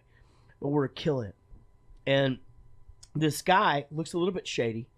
I'm at third base, which means I'm at the end of the table. So she deals to first base first, third base last. Yeah, so I'm over here. Gary is actually sat next to me because the table is emptied out, but it's just me and him playing against her. So a guy comes and he sits in the middle, and he puts his money out there or whatever. And we're playing, and again, we're still, we can't fucking lose. Yep. We're just I've been there, printing, brother. we're Oh, yeah. printing money. Yeah, I've been there. Right? And so all of a sudden, I mean, just like out of nowhere, this plexiglass fucking like shield comes from flying over with the security guard, and it just goes over all the money, right? And they're like, sorry guys, this table's closed, right? And I'm like, no, it's not. Like, we're fucking kicking ass, and we're just drunk and winning and happy. And Gary's like, that's bullshit. Like, you can't just kick us off the table because we're winning, right? Like, and I'm like, yeah, fuck this place. This place sucks. Like, we're not leaving. Like, we're gonna keep on going on this thing. Do not reshuffle anything. We're kicking ass, blah blah blah. We're trying to get out of. And they were just like, we're going to have to ask you guys to step away from the table, please. And did you get your money? What was the plexiglass okay, so covering? it covered all their money. Okay. My money's still right here. The problem is we're in the middle of a hand, and like we both You were have, in the middle of a hand. we and they both broke it? we both have good cards, and Right. so we both think like we're about to win more, and we have a shitload of money betting right now. That sucks. Okay, They can't fucking Boom. do that. All right, but here's what happens. Shady dude. We fucking stepped back. Fucking guy who had sat beside us had whipped his dick out and taken a piss on the dealer's feet. Oh. So what had happened was she had just looked down and said some kind of code word, and that Right. motherfucking table would shut down so fast. We had no idea. We thought it was us. We're like, fuck, dude, we're just fucking winning and shit like that. You know what I mean? But this dude was so out of his Oh mind. my God. Sitting there, just got his dick out and just peed all over her feet. Right? And so me and Gary arm in arm. It's 9 a.m. We walk out of that place, both of us, like with just a pocket full of money, and fucking just walk out, and the sun shining in our eyes. We have to take a cab to the bus, and it's just like, well, we didn't win that last hand, but we'll always have the story of the guy walking up and just peeing on the Asian lady's feet. What happened with him? Oh, they he's in jail. arrested the shit out of that motherfucker. But no, I mean, but he wouldn't get arrested for like a crime. It's basically drunk tank. He's out the next morning. Was he packing? Was he what? Was he packing? I didn't see his dick. I didn't know what happened until after it all happened. Now, P.S. Sweet Cheeks, if you asked me, would I have looked at his dick if I'd have known it was that? Of Yes, course I you would would have. have. 100%. I'm a dick looker from way back. I don't look at your dick at the airport. You know, like if we're just in urinals beside. But if you're going to show it to me in some place where I wouldn't expect to see your dick, I'm looking at it. You do the same to me, too, and don't act like you wouldn't. It's like, even if you're like, dude, I don't want to see your dick, you're still looking at the dick going, dude, I don't want to see the dick. But you got one eye closed. One eye is closed, and you're still looking to just see what's going on down there, you know? Like, and I'm going to be honest. It's not that impressive. So, batteries. I love that exchange. They're standing there whenever the thing doesn't work because you just get caught up in this. And like it seems like, I mean, who would have thought about the batteries? So fucking funny. Tess got slipped a cell phone, and then we get to clip number 13. All right. You proved your point. You broke into my vault. Congratulations. You're a dead man. Maybe. Maybe. May I ask how you expect to leave? Do you believe I'm going to allow you to parade bags full of my money out my casino doors? No, you're going to carry it out for us. And why would I do that?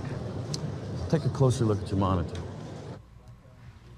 As your manager's probably reporting to you now, you have a little over 160 million in your vault tonight.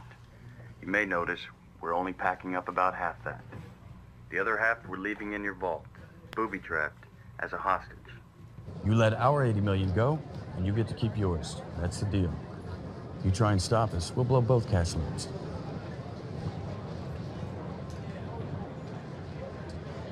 Mr. Benedict, you can lose $80 million tonight secretly, or you can lose $160 million publicly. It's your decision. Hi. Hi. Yeah. Hi. How's it going? What can I do for you? Yeah. Dude, Brad Pitt's the shit. He is. He's so good. Why does he talk like the back of his mouth all? I don't know, but did you notice he was mouth breathing the whole time? Like his tongue. No, was- I didn't notice. His mouth was like just open, and he had his tongue sort of laying on the bottom teeth. You're so observant. Do you think that was like part of the character he I created? don't. or I don't whatever? know. I don't remember that from any other movie. So maybe if he did that for this movie, that's nuanced. Inglourious Bastards. He did. He had his tongue in his teeth. He was like, we're like that. Oh, come on. I can't. I don't remember the. I mean, I can't remember how he was in the movie. I don't remember that Anybody? movie at all. I've It's a definitely great movie. seen it. Oh, I've It was seen really it. good. Super We'll gory. eventually do that. What? I said super gory. Yeah, we'll eventually do that maybe, but It's been on the schedule before, but it got bumped. yeah. Why? Golf. I don't remember. Yeah, golf. Fucking Space Jam. Could have. It was Space Jam. Guys, remember when we did Space Jam? Meatballs. Did we have the girls on for that? Yeah. Yeah. We did. I'm glad they came on, but I thought that would be funnier to review as like an adult show. Right. Right. Yeah. Yeah. So, I want to do Who Framed Roger Rabbit. and have MC Lars on as a guest because it's his favorite movie of all time. So we need to work that in. If you guys are Who Framed Roger Rabbit fans, let us know.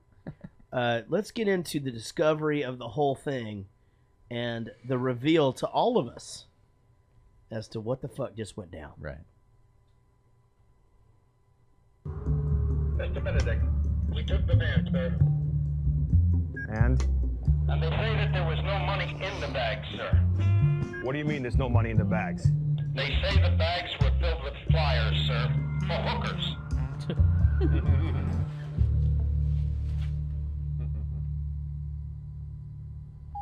Walsh, cue up the tape to the robbery. Yes, sir. I'm looking at the tape now. Does it say Bellagio on the vault floor? No, it doesn't. I don't understand. We had it installed on Tuesday. The images we saw of those men robbing us was a tape. What?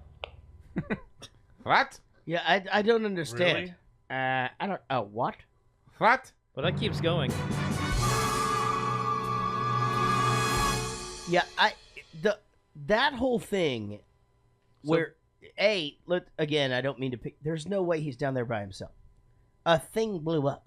There'd be just fucking people everywhere. Well, he told the cops to leave, and the cops were Brad Pitt. Yeah, I do remember that. Yeah. Yeah. So basically, the money was perfectly safe. There was nobody in there, right? No. He did jump in there, and he did get in there. Like, why did they go in there again? I'm so confused. What are you talking about? The SWAT team went in and carried the money out in their bags. There was never any money carried out in the bags that the staff carried out. Here's what I want to know. Okay? Ready for this? Yeah, go ahead. I just confused myself. If the SWAT team comes in and George Clooney, the Chinese guy, and Matt Damon are just sitting there on the stuff. So they just pre-bagged everything up. I know, but here's what I'm asking. After all the shit had been carried out in the van, wouldn't George Clooney, Matt Damon, and the Chinese guy been seen by the guys coming? Oh, no, because they put it in the elevator. That's what it was. Yeah, okay. yeah. Okay. All right. So they sent up what everybody thought was the booby trap money. Right. It was booby trapped hooker trading cards. Right. Phone numbers. And yeah. And then what do you think the ROI is on hooker trading cards? Return on investment. Yeah. Yeah. Have you ever you know they have that down. Like how many cards do they have to print to get one? Have you hooker ever been to pack? Vegas? Have you ever been to Vegas? Yeah. Yeah. So do you know how you've been to Vegas, right, John? Oh, yes. So do I you? didn't They snap it. I didn't So see they- one hooker card when we went. Yeah, because I steer you away from it. It's the people that are like they're standing on the street and they snap it, Yeah. snap it, and then hand it to you because that gets your attention and you're supposed to grab it. It's a little Mexican. So I used chick to or I dude. used to collect those things, and I would like put together sets and like give them to the guys. Like I'd be just like, holy shit! Like I've completed a set of 10. You know, because if you get different ones, you get excited and shit. But no, it's again that's why I call them hooker trading cards. Right. But yeah, these flyers, I don't really know about that. I mean, I was going to Vegas then. That I don't remember the flyers very much, but they were always these cards. But yeah, they snap them in your face, snap it, Yep. and they stick it. Yeah, in your it got me the first time that I was at Vegas. I didn't know what it was, and I was like, oh, great. I took it, and I'm like, oh, Yeah, Jesus Christ. that's how they get And you. then he was like, "Oh, I need to call this." And number. what's the ROI? They never look like the girl. I will say it's never the girl on the card, It's right? never How good. do you know? You told How me do you that. know? Well, How do you know? I know. It's never that person. You've been on dating website. I've never been on a dating website in my life, but I assume it's the same fucking thing. You know what I mean? It's like I've never been on a dating website, but I'm assuming it's the same thing as hooker trading cards. Hey, wait a minute, because both sexes, by the way. Rich just went to Vegas. What, 4 or 5 months ago? When did you go to Vegas? I don't remember. No, right after your merger deal. Yeah, it was a couple months ago. And then Yeah, but you weren't there for fun. You were there to work. Yeah, but Rich also told me that he doesn't gamble. Nope. He doesn't do anything. He Nope. just hangs out in his hotel room. I did. And looks for hooker cards. No, well, I didn't do that. Did you call one? Nope. Have you ever been with a hooker? Never. Yeah. As a matter of fact, I was thinking about that while we were watching the movie. I don't think I could ever do it. Yeah, Like, I it'd just be couldn't- super weird. Tinder right? counts. Yeah. Tinder doesn't count, dummy. Are you Does sure? that count? No. No, there's no way that counts. You don't pay the girl money. No. Well, I mean, not directly. This is the best It's conversation the ever. middleman. Yeah. Oh, I used to have friends. I had friends that middleman. used to go on this. What was it called? Sugar SugarDaddyForMe.com. You go. Oh, no, you go. Sugar It's Daddy. the middleman. It's so fucking funny. It's the they used to. I literally had like girls that I knew that like right out of high school that would go on this website called SugarDaddyForMe.com or whatever, and like you literally would just like meet these old dudes. There's these dinners, and he'd just go and like to these extravagant restaurants or whatever, and Yeah. he'd like buy you some earrings, and you just go and fucking live your life, never pay There's for a meal. There's a dating site that's millionairedating.com. And you have to be a proven millionaire to be on the site, and Yeah, then I've heard girls are about there this. for just to be I want to be with someone who's a millionaire. And Well, that's pretty fucked up. you Yeah. know that Yeah. that's the thing going in. Right. Uh, You're basically saying, look, I've got the money, you bring the boobs, basically. Right. And they're only for show. Mm-hmm. I'd or prefer. don't bring the boobs, and I'll get you new ones. Yeah. Or I'm that. more of the Willie Nelson school of if you've got the money, honey, I've got the time. You know what I mean? Clearly not. Yeah. What? Aw, baby, stop it. But if we ever get divorced, I'm totally getting a sugar mama now. I'm gonna get like fucking kids grown, out of college. And I shit. said the same thing, and Didn't work out. I just it sounds like a good idea, but it's just not good. This happened to me. Why? This happened to me today. Dynamic is just So you guys know backwards. I like older chicks, right? So and Clearly. I married Clearly, a way younger yes. chick. So I like older chicks, but I started thinking about this today. I'm 46 years old. You almost to the point where you don't like older chicks anymore No. because you're catching up. Well, Yeah. that's sort of what I've. By the way, yes. No. Okay. Jesus Christ. So no, but I did wonder, like, at what point will I not want? Like older- when you're 70, like Yeah. you're gonna be like, ooh, let me like an 80-year-old oh my woman. God, let me get an 8. I feel like I'll still just want like a, or like to see. Oh Jesus Christ. It's fine. Everything's Like fine. to watch. When I was late 20s, Yeah. 36-year-olds were just amazing. Right. When I was 36-year-olds were just amazing. And now that I'm 46, 36-year-olds Right. are You're just saying it amazing. just sort of stays in Yeah, that same yeah. wheelhouse. So I'll eventually pass them up like Playboy bunnies and football players. I'll eventually catch up That's what to you're your saying. type, is what'll happen. Yeah. Yeah. Dude, you're gonna have a rough year that year. I'm not kidding. Like you're gonna walk with a limp. And I don't know if that's insolting or not. I'm gonna be honest. I Whenever think you're older and I actually start thinking you're hot, it's on. Like that's what Stop just it. happened. Oh, Way to go. Oh. You know I think you're hot, baby. You're Thanks. the hottest person I've ever seen in my life. I haven't shaved my legs in a week. I don't care about anything. You know I like body hair. She'll have legs, though. I like body hair. Tess.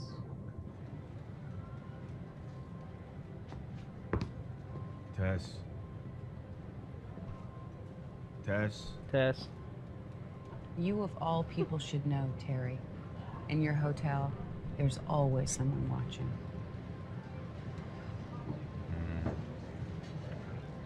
He's like, what does that fucking mean? I just got robbed, but you're not supposed to know about it.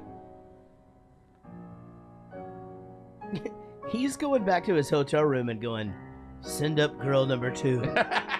You know it. You know, like Yeah.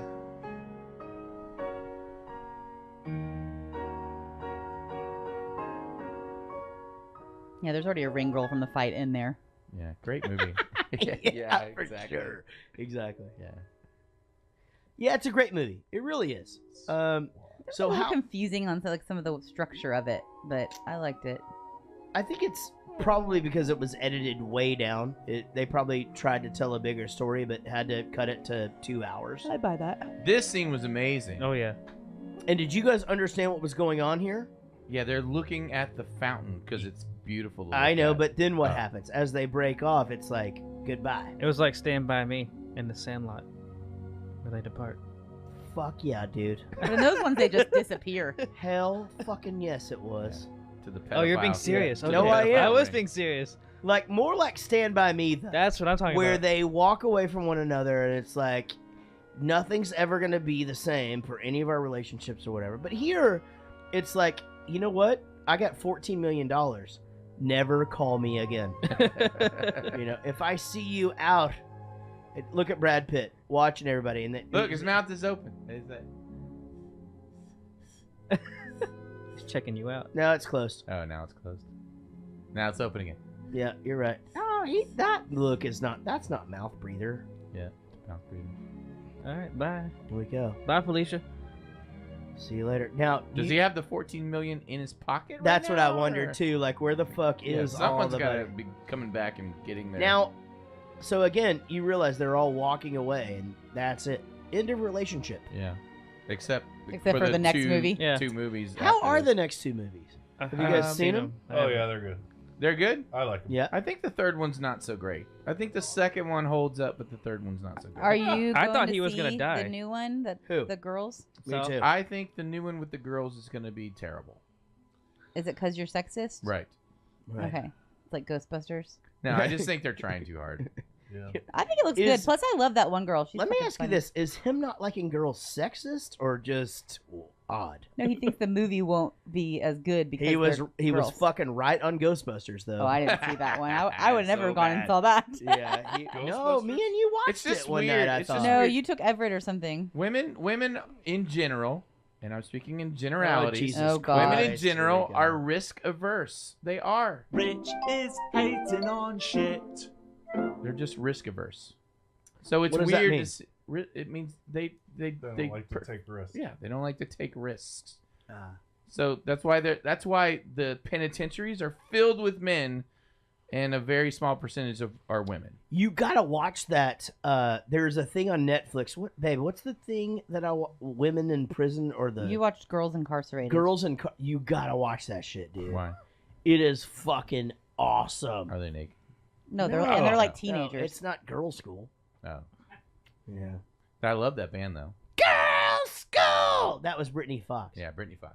My baby broke all the rules. Man, I That's don't a- know how they sing like that. That's Them a and fucking Cinderella. great song, dude. And Tom Kiefer could still sing like that. It's Yeah, I fucking know. It's dope. weird. Really good.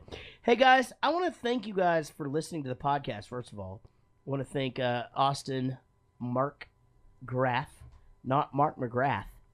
Austin Mark Graff for being here. Did a great job tonight, man. Good to have you back. Welcome anytime. Thank you for the beef jerky. I'll try some. I'd like to thank Sleepy Silent Sean. Sleepy Silent Sean, who has actually he's been here 6 fucking hours at this point. It's a big fucking day for him. But you know what? He does his job. He doesn't complain. He is just awesome, and he's also yawning right now. One time, he left here so excited because they had half-price cheese sticks at Sonic, and Sonic closed 5 minutes. No, they ran out. Right before they got Jesus. Did you Christ. call it? Did you call in advance? Jesus Christ. Yeah. But what? Yeah. I'm a fucking good friend. I don't give a shit. All right, guys. You're his geese for that day. I do love no, not geese. I like the I do love the geese, but I like the little baby ducks and the little baby geese. Now you got a swan. There's 2 swans, by the way. They're and not. You've been calling the geese swans the whole no, time. I know, but there's 2 actual swans. Now you got 3. Jesus Christ. We're not calling you the swan. Jesus Christ. Thanks to my my neighbor, Temporary John, for being here.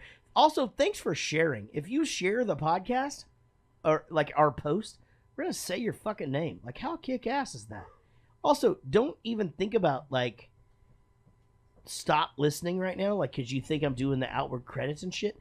I'm still going to say a bunch of funny shit at the end of this, and you're going to miss it. So thanks for sharing. Chris Pulse, you are literally the heartbeat of the show. Jake Bradford, Simon Rogers, Barry Ferguson, Woody Chambers, Chris Wakefield, Angie Thorin, Grant Hill, who I will be talking about this over weeks to come. Grant Hill gave me the gift of a custom Swiss-made watch. Yeah, did you get that? I ordered it. We'll talk more about that in the Okay. coming weeks. But I'm super, That's super cool. stoked about it. Yeah, absolutely. It only took us like 3 months to redeem. So he'd really like you to get one, Rich, and you too, Casey, because when he offered these, we were the only 3 on the show. Sean wasn't here yet, so.